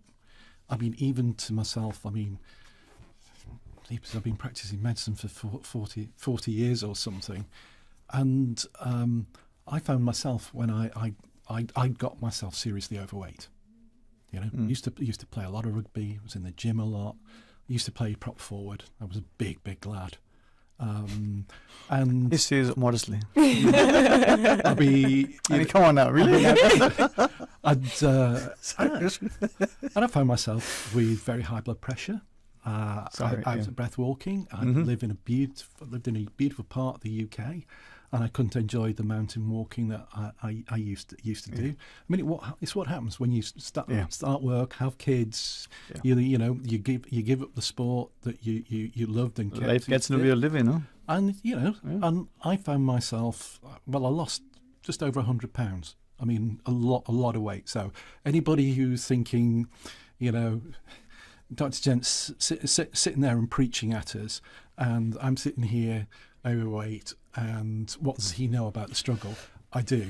And it was a very, very informative experience. But the big thing about that was learning what was on the plate. Yes. And the way I tackled it, to be quite honest, and the way I still keep myself in, you know, down to a reasonable weight, was I tend to do all my own cooking, and it was only doing that I really know what's there. I still love going out to have a meal with my wife, and we're very careful about places we go, and you know, the kind of things that I eat that I know that is going to be within those kind of calorie parameters. So I eat a lot of fish, for example. And I've known that, but it took a lot of time for me, even as an experienced doctor, to understand nutrition properly. Well, I commend you for sharing that with us, because I think we can be inspired by others' personal accomplishments. And as you talked about the weight loss, I was thinking to the comedian, you know, Fluffy Gabriel Iglesias. You know, he had during the national lockdown across the world lost weight. He's, you know, for him the success was the restaurants were closed. He couldn't go anywhere. So yes, I mean, I'm not pleased. I'm not trying to close every restaurant. I mean, don't get me wrong, but just. But I think it's taking it for what it is, as a pleasure and a difference and a reward you've got through the week, as opposed to, oh, I'm too tired, let's just go and get a load of burgers for everybody, especially for the kids, and get into that family. I mean, come on, I mean, Cayman has got such a great tradition of cooking and food. I mean, I remember one of the first things I went to was East End Heritage Week. Jeepers. The 100 pounds came on right away. I absolutely loved it, but I also learnt I can't be eating heavy cake every day. No, that's an every other day. All right, but as we come back from the break, let's talk more about it. We'll start with you, and how was the survey conducted, when, and the like. And maybe if you would be so inclined through you, we can talk about the importance of that lifestyle choice, those walking trails, the importance that we have, sadly, so much that we take for granted. Our beaches, we don't perhaps have sufficient or enough, public spaces. But if we use them properly and more frequently, we could have healthier people who are more actively engaged and that they're happier. Absolutely. And perhaps as an extension of the STEP survey, the happiness index that we see across places could be something that we could consider. But those are the things we want to talk about after the break. We'll invite you to rejoin us, please. For medical lab services in Cayman, go straight to MedLab. For a full range of medical services, pleasant, clean and comfortable environment, no long lines and affordable fees, visit MedLab at the Smith Road Plaza. Open Monday to Friday, 8:30 a.m. to 5 p.m. and half day on Saturdays. Call 949-7331 to make your appointment. For medical lab services in Cayman, MedLab. A caring and community spirit, cherished family and cultural values. These are some of the things that still embodies the Caymanian way of life in the Eastern Districts today. Savannah Pharmacy, your neighborhood pharmacy, located in Countryside Shopping Village, is delighted to offer products and services of real value. Whether it's catering to your family's medical needs or carrying apparel, gifts, and beauty products, Savannah Pharmacy provides you with more than just prescriptions. Remember, they're always just around the corner with everything your family needs and convenient opening hours, including Sundays and holidays. Savannah Pharmacy. For more information, call 946-3336. At Doctors Hospital, we know life happens, and usually when you least expect it. So when unexpected medical issues arise, you need quality care close to home. Located in the heart of Georgetown, our accomplished team of physicians and medical staff treat minor urgent conditions such as migraines, chest and abdominal pain, shortness of breath, burns, broken bones, open wounds, and more. 24 hours, 7 days a week with no appointment necessary. Peace of mind is important when life happens. At Doctors Hospital, we're always here just for you. Need to speak to someone? Call 949-6066. Shop lights, chandeliers, ceiling fans, curtains, rugs, and more at International Lighting Big Parking Lot Sale this Saturday, March 25th, starting from 6 a.m. Lights from $10, chandeliers from $100, ceiling fans as low as $55, recessed retrofit trims $15, save on curtains starting at $10, kitchen rugs from $6, area rugs as low as $100, and so much more. Shop and save at the International Lighting Big Parking Lot Sale only this Saturday, March 25th, starting from 6 a.m. The Family Resource Center is inviting the public to register for the Color Me Purple 5K, which takes place on Sunday, March 26 at 6:30 a.m. at the 7 Mile Beach. Registration is $30 and includes a t-shirt, registration, and refreshments. There will be great prizes up for grabs, including one of the Purplest Runner Walker. All proceeds from the Color Me Purple 5K will benefit the Family Resource Center's Young Parent Services. The Family Resource Center is celebrating Honoring Women Month throughout March in many other ways and encourages you to follow them on Facebook or Instagram to keep up to date with all their offerings. For further details, please contact the Family Resource Center at 949-0006 or email frc@gov.ky. Radio Cayman News. Ministry shake-up. Mr. Christopher Saunders will no longer serve in cabinet. The cracks within the PACT government have been apparent from the earliest days of their term. There's a short mention in court 8 this morning as Mr. Bush's lawyer asked for a week's adjournment. Radio Cayman. Your voice, your choice for today's biggest news. Talk today. But I do have some questions. Talk today. Cayman Islands' foremost listeners participation program. Talk today. Because there are more questions than answers. What the public is saying. Waiting to take your calls right now. Sterling Dwayne Ebanks.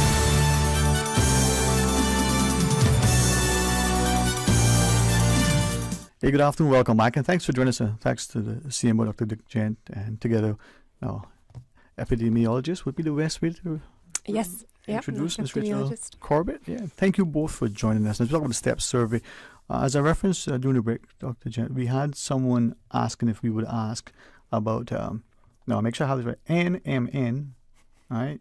One of those reliable NAD plus activated anti-aging molecules, and together with collagen and probiotics to share with us relative to supplements, how they will fit into a healthy diet and lifestyle and our overall wellness. if you would. Sure, no problem at all. It's common to hear, especially within the advertising industry, about use of anti-aging, antioxidants, nucleic acid stabilizers and protectors and things like this. You would have to say at best those are theoretical. In practice, there is no good evidence of any benefits, and indeed biologically they're not particularly plausible in them giving any protection, particularly to the nucleic acid structures within the cells.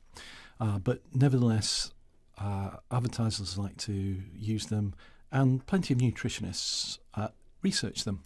But the evidence for need, particularly when you look at the quality of food and the ability to have a balanced diet in somewhere like Cayman, is not something I would recommend.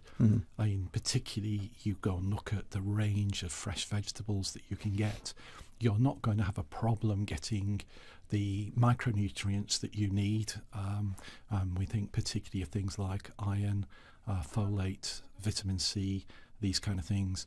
And especially with the fish here, there is no reason that anybody should need to supplement their diet. The only thing I would comment on is that some people necessarily have to have restricted diets because of health conditions, and in those cases, under medical supervision, appropriate supplements are sometimes needed. So things like iron and folate where anemia is present, but people should not need to take these things ordinarily if they're eating a good diet and they're having the right mix of vegetables, some fruit in their diet, and they're having a sensible balance of that against meats and fish. And as you shared the idea that maybe we'll be more conscious of our food choices, perhaps more of us could take a renewed interest into cooking. I know the convenience of what's available to us, but sometimes the camaraderie and the fellowship that comes with sharing a meal, even if it's just something very simple. But again, lifestyle choices, and maybe that generational shift that has been perhaps been swung a little too far in the pendulum to away. But Ms. Rachel, from that idea, you referenced some of the things we're going to come back to, but first we were asking about the survey and how it's going to be conducted and who can participate and whether it's mandatory. I mean, things that people would want to know, and I'm looking at it in relation to what our ESO does on a regular basis, including the census that we have. Is it every century? Is it? It feels like usually every 10 years. Yes, it's rich. Absolutely. Yes. So the STEP survey is voluntary, so that's one thing to say. It's not mandatory. We would love people to take part, but that is clearly their own choice. It's not every household in Cayman either. We take a sample, so we'll be approaching 3,300 households, and just one individual in that household will take part. Okay. So it's a smaller sample that we've taken, and we've worked those numbers out to make sure we have a representative sample of the whole country, and that's across all three sister islands, or all three islands. And so then how it works, it's called the STEP survey because it has three different stages or three different steps to it. So the first one is a questionnaire. So an enumerator will approach a household and ask if someone's willing to take part, and that individual will be randomly selected within that household. And they will go through a questionnaire with the interviewer if they're happy to be involved. And that asks different questions about people's health behaviours and different lifestyle choices, some of the ones that we've talked about already today. And then step 2 will also take place at the same time, and it includes some basic physical measurements, things like an individual's weight, their height and their blood pressure. And so those will be done by the interviewer on that occasion. It's all quite quick and straightforward, those measurements. And then there's a third step which would happen on a separate occasion, and this is for us to be able to look at individuals' blood glucose levels and their cholesterol, so to understand a bit more about things like diabetes in the population. And this, because this measure needs a fasting measure, so we do it early in the morning once someone's kind of fasted through the night before they have breakfast. So it'll be an early morning appointment between 7 and 9 a.m. And it can either happen at one of the district clinics, so an individual can just turn up at one of those on their way to work, or if they prefer, we can arrange for a nurse to come to their house and have the appointment at their home if that's more convenient for them. And those 3 steps, the same individual would participate, or? Yes, same individual would do all 3. So when you're making that decision as to who's going to conduct the questionnaire, be cognizant of the other 2 steps, because you too would have to do that. Yes, okay. yeah. Now, in the household, let's give you 2 scenarios. There's the partners and, say, 2 children, adult children. Almost sounds like a misnomer, but anyway. Fairly easy, one will pick one of the parents maybe. But in a household of, say, 4 roommates, 4 young professionals who are there, maybe 4 different distinct lifestyles. Yeah, so the whole idea of having a sample is that we need to make sure that it is representative of the population, and the best way to do that with statistics is through randomization. Yeah. So the team that attend the door aren't going to select an individual themselves, it will be randomly done. And the idea is that will then ensure that we do have representation from all different age and demographic groups within the population. And like you say, in different households there'll be a different mix of people, right. And some of that will hopefully all be captured through who we speak to. And we know sometimes with data collection with other things, we're looking at particular age groups, some because of the age of majority and what's required. In this, any particular qualifications relative to age? Not limitations, I should say. Qualifications. No, those that are eligible to take part is between the age of 18 to 69. So it's your main working adult population, and those that are resident in Cayman. So we're not including tourists. We're looking for how we can find the best information about those that live here to provide the best healthcare for them. Right. And the Economics and Statistics Office have the enumerators for the individuals who will be conducting this survey part of the Ministry of Health. Where are they drawn from, and how are they trained, and the like? Yeah, great question. So the Economics and Statistics Office is partnering with us in this survey. They've been heavily involved in the planning, and we're really drawing on their expertise. As you'll know, they are the experts on Ireland for doing these sorts of pieces of work, so we really appreciate their support. And we will be drawing interviewers from the pool of ESO enumerators that do other surveys, so they will already have experience of that side of things, but we will give them a full training program, which will particularly include kind of taking the physical measurements, because those things aren't normally in things like census, but we will make sure that they're fully trained and confident. And I appreciate you sharing that, because I think we're gradually, somewhat being accustomed through the continued work of the ESO relative to collecting certain data, not just the census, but employment and the like. But some of us are a bit reticent. I'm not sure I got time for that. How long it's going to take? Is that confidential? And these things, we're talking about a health survey. We may even have further perceptions and draw inferences. Help us to allay some of those concerns. Yeah, I mean, they're very valid concerns, and I really appreciate someone coming to your door. It's not always a convenient time. You might not have that time available to speak to them. So we really want to work with people and find the best way of doing that and come back at a time that might suit them. From the data protection side, we've very carefully gone through the whole process and put measures in place to make sure that we are in accordance with the Data Protection Act in Cayman. We will be very carefully and conscientiously working to ensure that confidentiality is maintained throughout the process. The individuals' names are gathered in the survey process so that we can link stages 1, 2 and 3. But after that data's been gathered, we then anonymise it before it's stored and secured in the Ministry of Health and Wellness, so that going forwards that no one will be able to identify you from that data, and when we report on the data it's all grouped together, so you can't work out someone's individual data or know who's taken part in that in any way.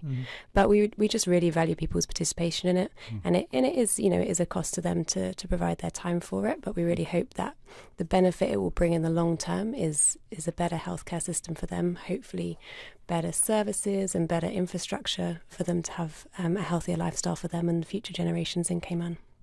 And as I listen to what you share, and I'm recognizing that many might want to know, well, when is this going to take place? Very good question. Quite soon. It happens from June to July, so it runs for an 8-week period this summer. Okay, so over the summer, which should be convenient. Maybe your children will be to school, as parents we're not as taxed. And then the timing, I know you wanted it to be convenient. I think back to ESOs when they come out. So we have a time frame as to what we want. We know the June and July, summertime, but time of day.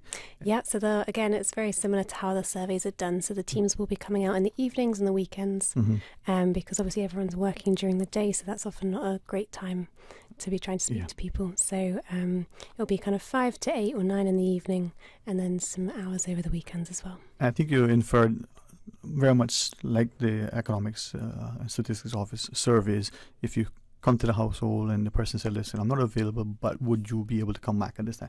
Potentially you could schedule that Absolutely. at the convenience of each. Absolutely, yeah. We can, the interviewers will be very happy to come back at different days or different weeks if that is more suitable for the individual. Right, and I think 2012 was when the last one was done. Why now? I mean, why not 5 years from now? Why? Yeah, that's a good question. Dr. Jan? Well, there's an optimal timing that you need if you do these kind of surveys every 2 to 3 years. It sort of becomes a burden on people, and probably not a lot changes in that time period. 10 years is usually quite a good period where sufficient changes in the things that are changing occurs so that you can see that statistical trend. Because there's two things we want. We want to know the absolute values and numbers and so on of what it is now, but we want to know whether or not, if a problem is naturally going away, that's not going to be a priority for us. But if there's a growing problem in a particular area, we know that it's going to be worse in future years to come, almost certainly. So getting that time interval right where we can see there's been meaningful difference, but limiting the amount of time that we impose upon people. And also bear in mind there's a cost to this, and so it's got to be justifiable that the results that we're getting, are justified by the money that we're spending on it, because there are going to be important investment decisions made in healthcare services. Remember, this is hidden disease. A lot of people sometimes, could challenge us and say, "Hey, we know what the needs are because they present at the doctors, they present at the hospitals." But they're presenting with the end stage of disease. So take diabetes as an example. Delayed diagnosis leads to more difficulty managing, means that there's more likelihood there's already established vascular disease, that there is kidney disease, more likely there's presence of high blood pressure and everything else like that, the more likelihood that there is damage to the blood vessels in the back of the eye. And it's getting us ahead of that disease, and we can't derive that from any other data source. And even some of the very nice and sort of pop-up mini health screening sessions, they're not really capturing that data across everybody, because those are the people who can turn up at the supermarket where the health stall is, for instance. But getting back to people's home, getting that cross-section, getting that statistical, and getting the precursors of disease is the key. And I say every 10 years is probably the sweet spot. All right. Well, when we come back from this final break of the segment, maybe conclude the discussion, share some other things. Please join us after. They say variety is the spice of life, and that's why at Subway we are introducing the new boneless hot sub. Say what? The premium sub brings new ingredients like spicy breaded boneless chicken, French's crispy fried onions, and buffalo wing sauce, bringing a zesty and flavorful experience with every bite. Add some of your favorite veggies, cheese, and ranch sauce of your choice of freshly baked bread for the ultimate boneless hot sub. For a little spice in your life, try the new boneless hot sub from Subway. So good and tasty. And make it a meal with a drink and chips or cookies. Subway. Eat fresh.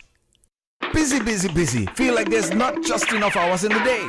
Savannah Pharmacy, service to make your life easier. Now you can WhatsApp your prescription order to 929-5045. And pickup is just around the corner with everything your family needs and convenient opening hours including Sundays and holidays. WhatsApp your prescription order to 929-5045. Savannah Pharmacy, wholesome values with modern conveniences. For medical lab services in Cayman, go straight to MedLab. Blood test, x-ray and mammogram, all of that is MedLab. Affordable fees and friendly service, a full professional team. MedLab is always comfortable, MedLab is always clean. For medical lab services in Cayman, MedLab. It's here again. The Ministry of Education's Early Childhood Care and Education Unit and the Early Childhood Association will host their annual Early Years Extravaganza. This will be at the Georgetown New Testament Church of God on Sunday the 26th of March during the Week of the Young Child under the theme Step It Up. Come on down and enjoy performances from our talented children and early years educators, or watch us online at NTCG Georgetown, Cayman Islands. Activities start at 4 p.m. sharp. J and Money touching down again. Now you can send your US dollars at any location on island, including the BRAC. It's easy. Just walk with your US dollars. No need to convert to CI. This is another convenient service available at J and Money. They always find a way to make it easier and hassle-free. So remember, when you need to send your money and you only have US dollars, don't ever think of what to do. Just head straight to any J and Money location and send your money the fast, convenient, and affordable J and Money. J and Money, touching down again. J and Money, ranga to la friend. Are you a Caymanian job seeker searching for employment? All jobs, whether full-time, part-time, temporary, or permanent, will be required to advertise on the Jobs Cayman portal. Visit work.ky. That's worc.ky to start your job search to see all available jobs or to apply. For assistance in registering or to learn more, call toll-free 1-800-534-9672 or customer care at 945-9672. 945-9672 today. Talk today. But I do have some questions. Talk today. Cayman Islands' foremost listeners' participation program. Talk today. Because there are more questions than answers. What the public is saying. Waiting to take your calls right now. Sterling Dwayne Ebanks.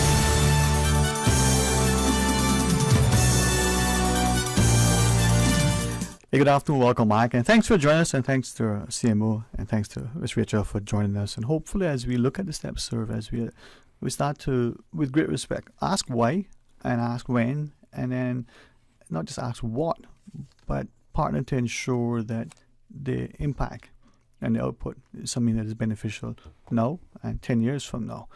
With that, can I perhaps ask, we've done the survey. You say it's going to be over June, July. We're going to have it, and everybody, I think, is confident of this confidentiality and the competence of those who are participating. But after you get the survey, what then? What's going to happen with the results and the like? Yeah, so our first step will be to analyse the data that we've got and put together a full report and release that and ensure that is publicly available so that residents in Cayman, stakeholders, in the medical care, that is available for everyone to be able to see the results from the survey, and that will also enable the comparison to the data that we've talked about from 2012 as well. And we'll look to also do that in helpful ways and give summaries and kind of break that down in helpful ways for people to absorb, because it'll be a lot of information. But then it's then how do we take that forwards? How do we look to policy? How do we look to see what are the priorities here? And that'll bring in other colleagues across the ministry, but also other ministries in government. Health is an issue for everyone across your different areas of work, and I think that'll involve some different work streams to look at how do we take this forward and really start to address this and build for the future. So once we have that information, then we can look at it and go, well, we know this is an issue, increased incidence of this or whichever. Now we have all that. We've done the survey. We've analysed it. We have the results. The report is done. It's now shared publicly. We can access it. When is that going to happen? How soon after? There's the expectation. Question. Yeah, so we'd like to have that all provided by the end of the year. Hopefully a bit earlier than that. I don't want to give an exact date now. Fair enough. But we'll look to try and tie in with other health things. And there's often a conference that happens in the autumn, so that might be a nice chance to be able to tie that in there and share the results there as well. But I think autumn is when we'd look to have that. End of July, the survey is concluded. We got August and September, perhaps October to analyse. Exactly, yeah. You're working with data, Dr. Janet. It's important that we get it accurate and we accurately record it and analyse it. Yeah. Yeah, we don't want to rush, but it's also got to be timely to inform policy, and inform policy not just across government, but in all the voluntary sectors. It's got to be meaningful in people's own home. Yeah. So there are other comparisons which are also important, because this is a standard survey done in many countries around the world, and indeed a number of Caribbean countries, and so people being able to have this held up as a mirror and say, hey, this is what Cayman is now, and this is what you used to be, this is what you are now, these are what's happening in other countries. Are you bought into this now? Now that you know the scale of the problem, and a very important thing is going to be not just saying it's government policy, and because it's not. A lot of these things, lifestyle science, are not the government doing things to you. It's government and people like our public health services saying, please can we help you, and please can we show you the state of your health and your life and where you are now and where you could be. And so there's a lot. There's going to be a lot to unpick. I am very, very pleased by the way that when I've been approaching other government departments and saying, hey, you do know you're a public health department, don't you? Education, transport, sport, wherever, you are a public health department. And the reception to that message is very good, because I think people in Cayman, they do appreciate a lot of what they've been gifted. They've been gifted a beautiful island, they've been gifted community and a way of life, but to live that life to their most, and to have families that are healthy and can still enjoy that real community life spirit that I see in so many parts, and I fear is ebbing away a little with that sort of. Right. You're being kind if you say ebbing away a little, but maybe through this we can appreciate and value what we have, unfortunately, maybe taken for granted. Yeah. Go outside on the beaches, get the sunshine, get the fresh fruits and vegetables, get the fish. Absolutely. I mean, those kind of activities where families come together across many generations and they enjoy good food. Right. But people teaching each other ways of cooking the things they enjoyed, but maybe in a more wholesome way. Right. People encouraging each other to have the right portion sizes of what they eat, encouraging each other to enjoy more fruits. I mean, it's a wonderful place. The opportunities are superb. Yeah, almost limitless to an extent. But as you share, I'm reminded perhaps to ask: is this now give us an opportunity to rethink the words public health and what public health is and what it should be, and not maybe what it may have become in the last few years relative to global media's presentation? Absolutely. Public health in its broadest possible sense, which is the sense that I enjoy and has been part of my inspiration for my professional life, is about what communities can do for themselves with information and support, not what I do to them. I mean, there are some bits and pieces I occasionally have to, but really it's about leading people and supporting them, not being the nanny in the corner. Yeah, so not the big brother and the big government, correct, but a community being responsible, enjoying its freedoms and liberties, its socialization, its mental and physical well-being. Yeah, I'll hold you to that, Dr. Jen. How about that? Yeah, I mean, if people can't do that in Cayman, there's nowhere in the world better. You know what? That should be our next PSA.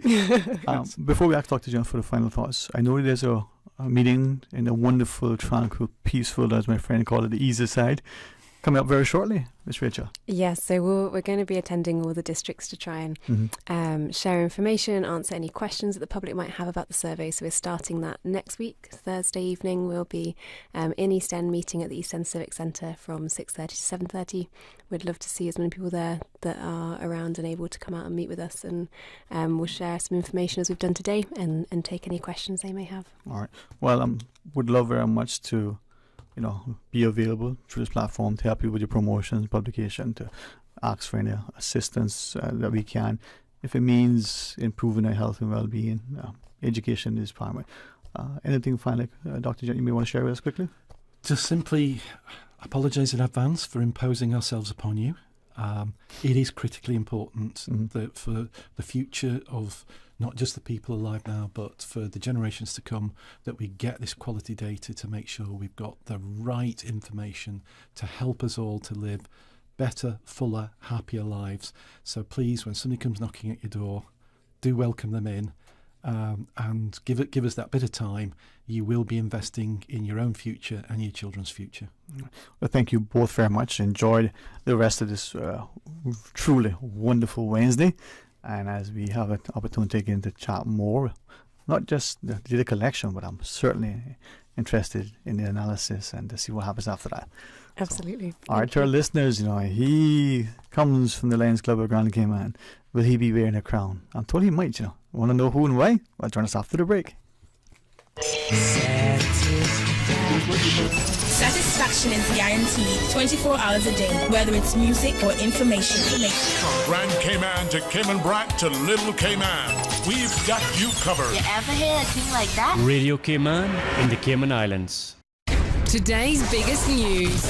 Radio Cayman. Your voice, your choice. Local, regional, international. This is Headlines from Radio Cayman's newsroom. Today's biggest news. Brought to you by Tropical Plaza on Smith Road. The Family Resource Center is hosting a workshop on issues impacting girls and young women today. The Power of Resilience Girls Edition is part of Honoring Women Month activities. The workshop is scheduled for Wednesday, the 29th of March at 5:30 p.m. You can find out more by emailing frc@gov.ky.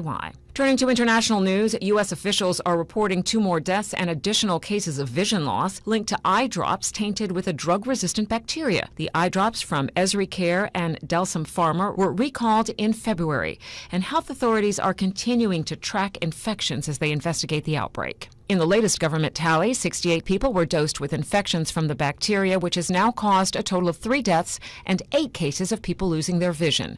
That according to the Centers for Disease Control and Prevention this week. That's up from 1 death and 5 cases of permanent vision loss reported last month. TikTok CEO plans to tell Congress today that the video sharing app is committed to user safety, data protection, and security, and keeping the platform free from Chinese government influence. Xiao Zichu is due to answer questions today from U.S. lawmakers who are concerned about the social media platform's effects on its young user base and possible national security risks posed by the popular app, which was founded by Chinese entrepreneurs. Those are your headlines. I'm April Cummings. Today's biggest news. Radio Cayman. Your voice, your choice. Local, regional, international. This is Headlines from Radio Cayman's newsroom.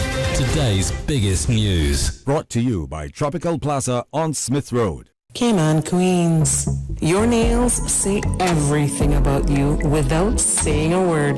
The Nail Palace, upstairs Tropical Plaza, Smith Road. Turning manicures, acrylics, pedicures into an art. Nails are not about being noticed. They're about being remembered. Book your appointment today, 526-1217, or visit them on Instagram, Nail Palace 345.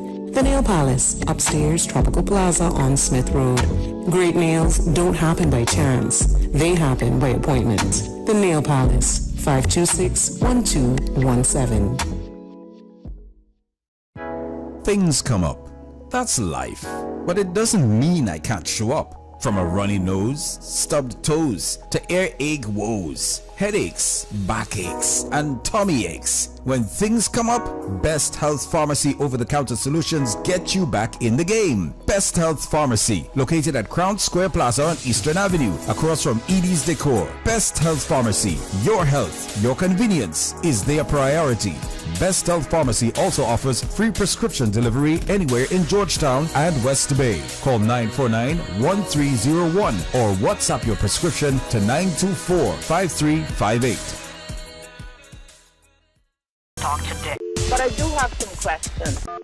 Talk today. Cayman Islands' foremost listeners participation program. Talk today. Because there are more questions than answers. What the public is saying. Waiting to take your calls right now. Sterling Dwayne Ebanks.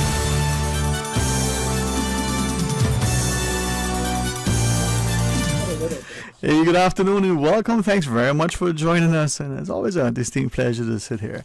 And how many of us, get to introduce and say, good afternoon, Mr. President.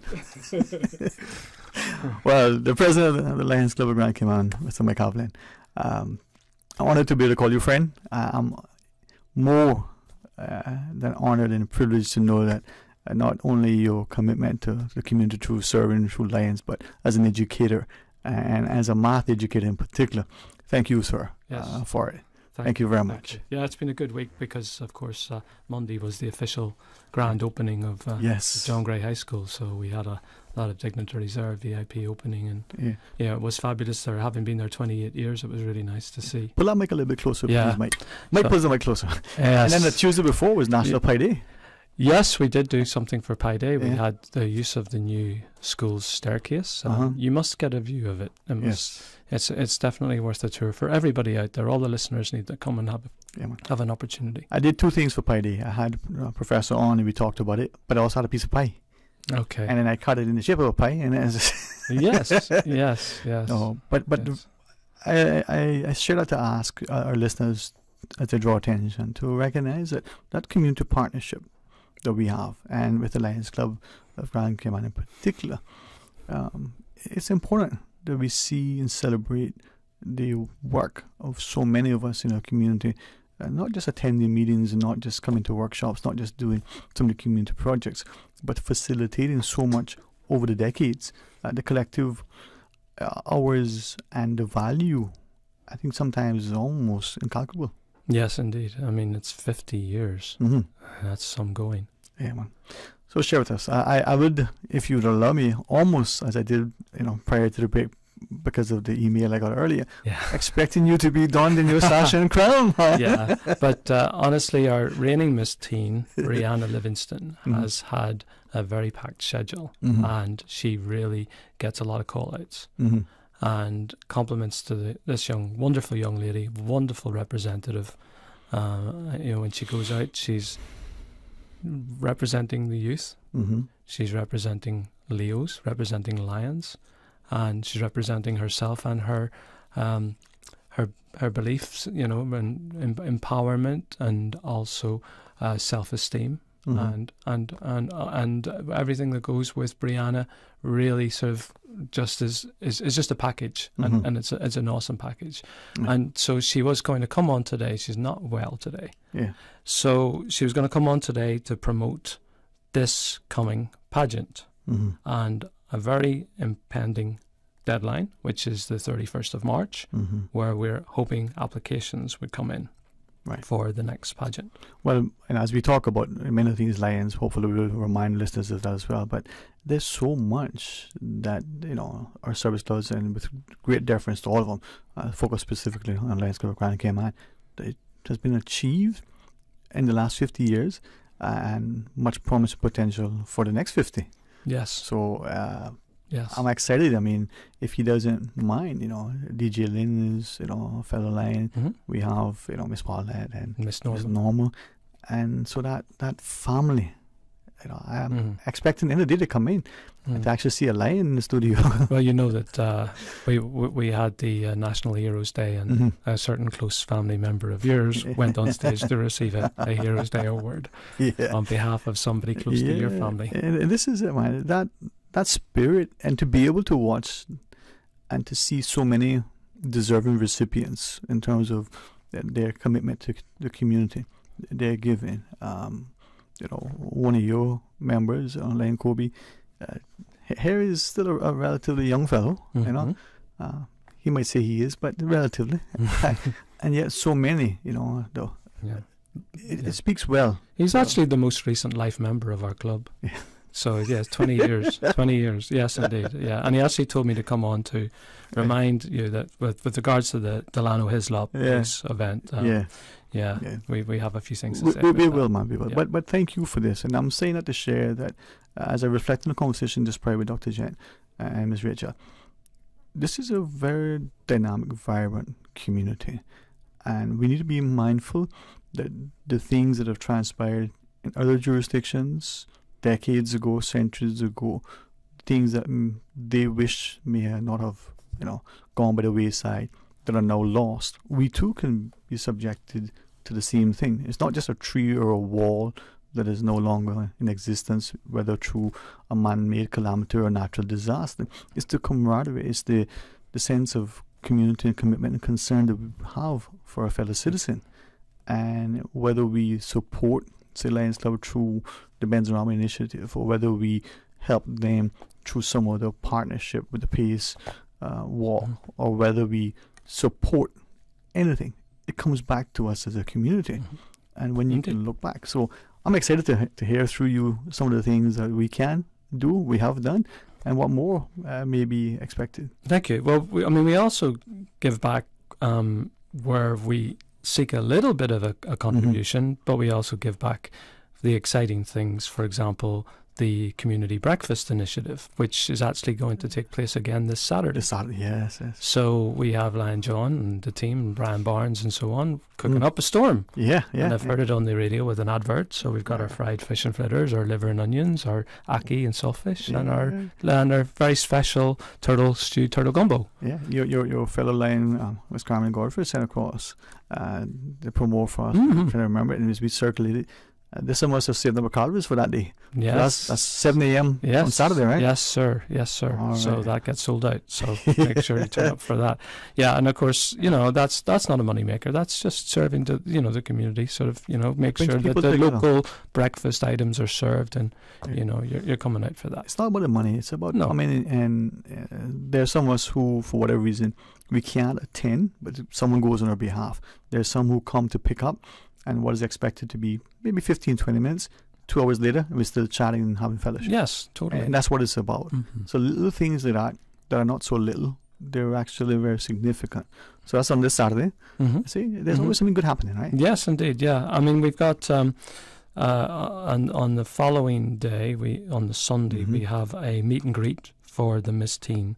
So we're asking any interested girls, young ladies aged between 15 and 18, to come to the Lions Centre between 4:30 and 6 to meet some of the committee, and to have, if they've got any questions, come with their moms, come with their family, and ask a few questions about what Miss Teen is all about. And they can meet, obviously, Brianna. Hopefully she's well enough to then be there as well. So that's one of the upcoming things as well too. And of course this Friday, God willing, we have our launch of, you've mentioned it earlier, Benzarama. So Benzarama's back. So yes, we have this year, we have a Mercedes GLA class vehicle, and it is going to be on show at the Mango Tree this coming Friday evening, and the tickets will be launched at that event.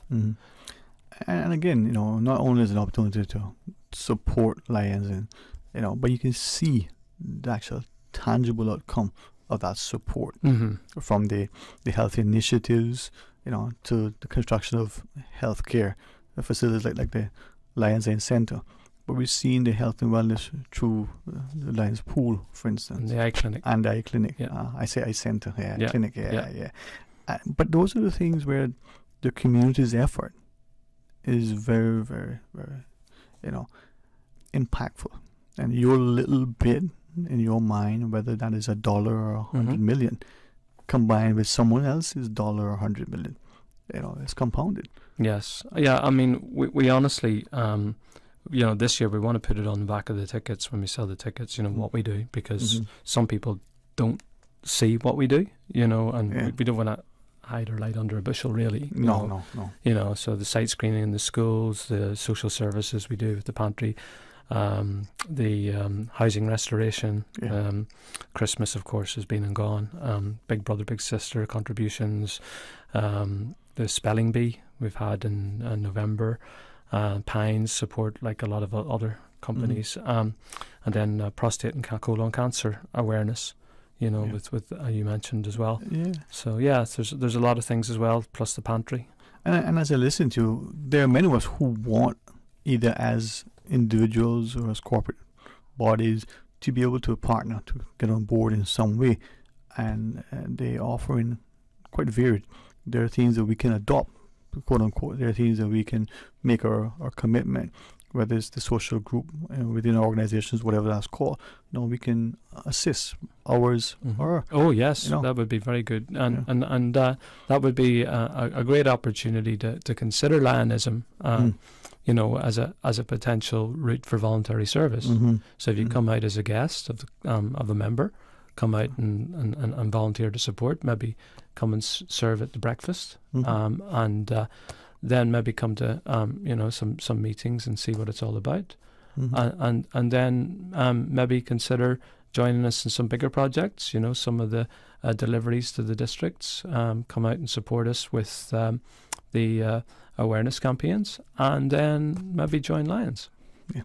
All right. When we come back from the break, you have a few more minutes to share with us, as you wish, about any of the other events as we look at the 50th anniversary, and understand, something that we all share. Hopefully many subscribe to, but sadly, there are probably some who still look at it and it's only become a cliche. But it's scripture. To whom much is given, much is required. However, we paraphrase it otherwise. Yeah. All right. President of the Lions Club of Grand Cayman, Mr. Mike Haviland, will be your guest as we return. Please stay tuned. A caring and community spirit, cherished family and cultural values. These are some of the things that still embodies the Caymanian way of life in the Eastern Districts today. Savannah Pharmacy, your neighborhood pharmacy, located in Countryside Shopping Village, is delighted to offer products and services of real value. Whether it's catering to your family's medical needs or carrying apparel, gifts, and beauty products, Savannah Pharmacy provides you with more than just prescriptions. Remember, they're always just around the corner with everything your family needs and convenient opening hours, including Sundays and holidays. Savannah Pharmacy. For more information, call 946-3336. For medical lab services in Cayman, go straight to MedLab. For a full range of medical services, pleasant, clean and comfortable environment, no long lines and affordable fees, visit MedLab at the Smith Road Plaza. Open Monday to Friday, 8:30 a.m. to 5 p.m. and half day on Saturdays. Call 949-7331 to make your appointments. For medical lab services in Cayman, MedLab. From boat days to beach gatherings, leave the catering to Subway. Choose from small and large sandwich platters, double meat wrap platters, and top it off with optional cookie platters for dessert. Or ask about our Subway box to go with the option of 6-inch or foot-long sandwich, 1 cookie, and 1 bag of chips. For all occasions and celebrations, let Subway focus on the food so you can focus on the fun. Visit subway.ky for catering options. Subway. Eat fresh. Freedom, Cayman Rack. Freedom, Little Cayman. Soft breezes, blue waters, no traffic. Unwind and rejuvenate your mind, body, and soul. Sister Island Staycations, a taste of freedom. Discover all that our sister islands have to offer. Row Variety, centrally located in Tropical Plaza on Smith Road, carrying a wide range of household items, bathroom accessories, towels, clocks, handbags, clothes, shoes, jewelry, and more, and more, and more. You can buy from the big box retailers or support local. The better deals come from shopping local. Row Variety Store, Tropical Plaza, Smith Road. Telephone 924-9553. Talk today. But I do have some questions. Talk today. Cayman Islands' foremost listeners participation program. Talk today. Because there are more questions than answers. What the public is saying. Waiting to take your calls right now. Sterling Dwayne Ebanks.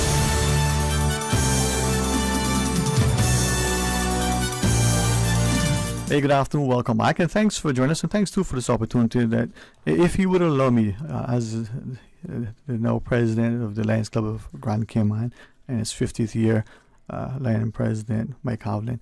That service that we see in our community through the various service organizations, the international service clubs and the like, is so telling relative to the giving nature of our populace, all of us, and to be able to affectionately talk to you and through you to celebrate Lionism and Lions activities in this community. I quickly recognize, as you have, wow, we have great examples across, from churches to PTAs to the service clubs, and that makes us a stronger, healthier, better society. Yes, and what I really want to emphasize in these last few minutes, though, is the fact that we really want some of these age group between the age of 18 and 30 to come out and consider Leos. That's a group that we really want to get a hold of now. We had a very, very vibrant Leo club in the days of Lan Alfonso and Lan Debbie and Lee Ramon and the like. Yes. Yeah. I mean, and there's still part of Leos in their mind. I mean, they were like a stronger club than the Lions, and some of the fundraising, they were the ones who controlled Miss Teen. They were the ones that ran with all these projects, and they were the ones that had everything going, and their executive and so on. So we're hoping to have a family fun day on the beach on 7 Mile Beach, a couple of cabanas, but April the 1st. And we're extending this invite out there for any former Leos, any young people considering to become Leos, to come and join us on the beach. This is next Saturday. Next April 1st, yes. Yeah. So please come and join us. I think it's about 11 a.m. And you'll see lions, you'll hear lions, and we'll talk about it. And you hear about all the projects and that Leos themselves can go off and do, because a lot of the site screening can be done, the health fairs and so those cabanas, we've seen. I remember long ago when some of the restoration works when the Lions Club, and Leos, Leos Beach. That's right. That's right. And the sign's still up there. Yeah. I'm there helping them, not as a Leo member, but as a community member. So that partnership that you reference, if you were formerly a part of an organization, great, but you're still part of a community.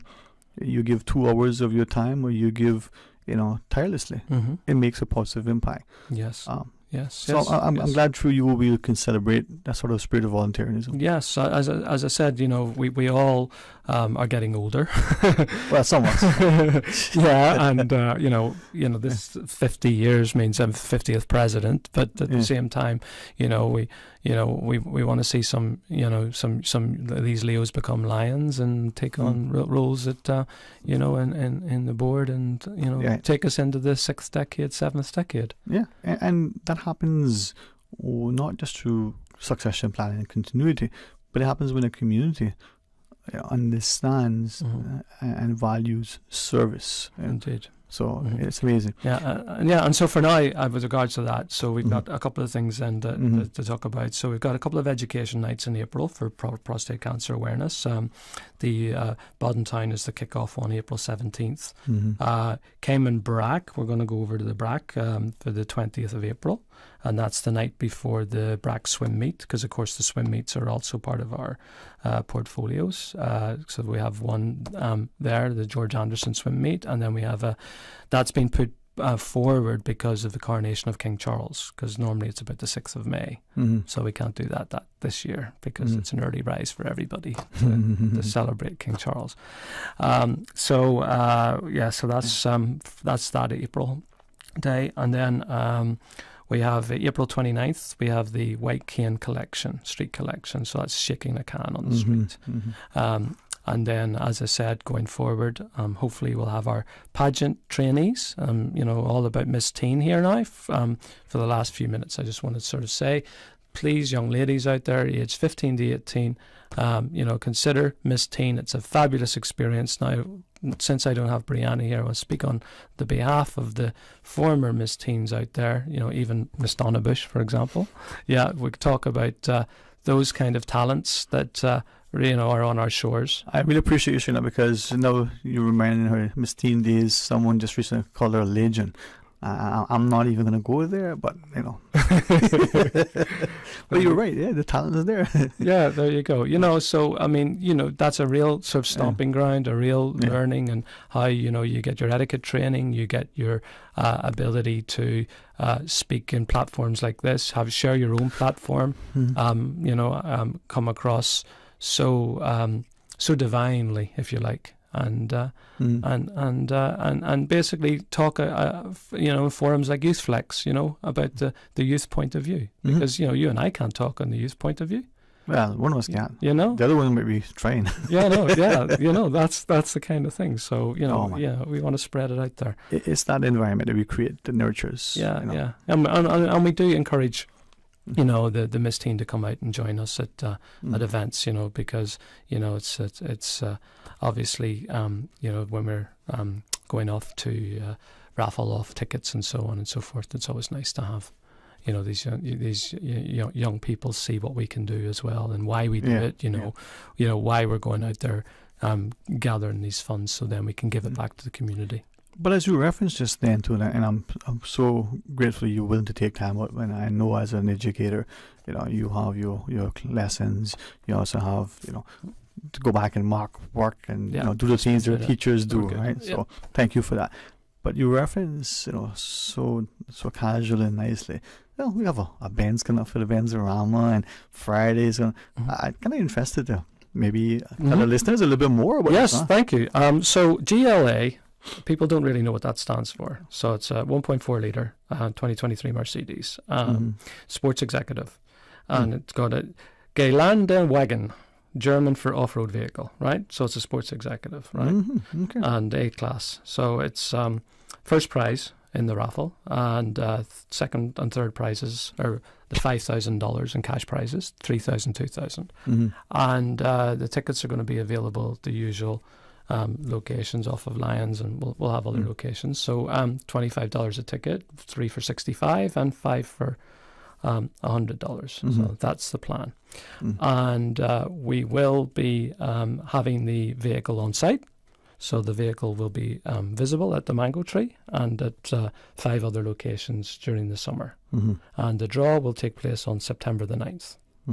So then that's the grand finale. What colour is it, man? It is a denim blue metallic. Yes, sweet dreams. With my name on it. Sweet dreams, man. And it's got a 5-year warranty and a 3-year licensing. Oh, man. And it's like 17.4 kilometers per litre. So it's a bit better, you know, on traffic and so on. And 7-speed gearbox and all that kind of stuff. I remember the first Benzorama and attended. I remember all of them thereafter with all the country stars. Oh, yes. And it's a fond memory because my mother, in supporting it, wasn't to win the vehicle. She doesn't drive. It was supporting it because she saw the effort, the impact. Thank you. And every year I try to buy. You know, well, there was a hiatus for a while. Never expecting to win. This time I shall expect. Prayerfully. Yeah. Most people do, you know, and it is nice. It really is nice. And I do also wish the other server club well, because I understand that coming up the end of April is the Rotary Audi, and I wish them well with their sales. That love, that respect, that support, that's important. And we as people, some of us will, that's a good deal, buy a, you know, $100, we get 5. Some of us say, I can only afford 1 because we want to support this other thing. And that helps us in our own. You know, I was somewhat trying to be, you know, joking and say, well, you know, this year I'll buy expecting to win. But many of us buy just to contribute. You know, we don't really care necessarily for it. We see what it's meant. And that little helps Lions, helps Rotary, helps others. So I want to commend volunteers like yourselves and, you know, lifelong members and the commitment.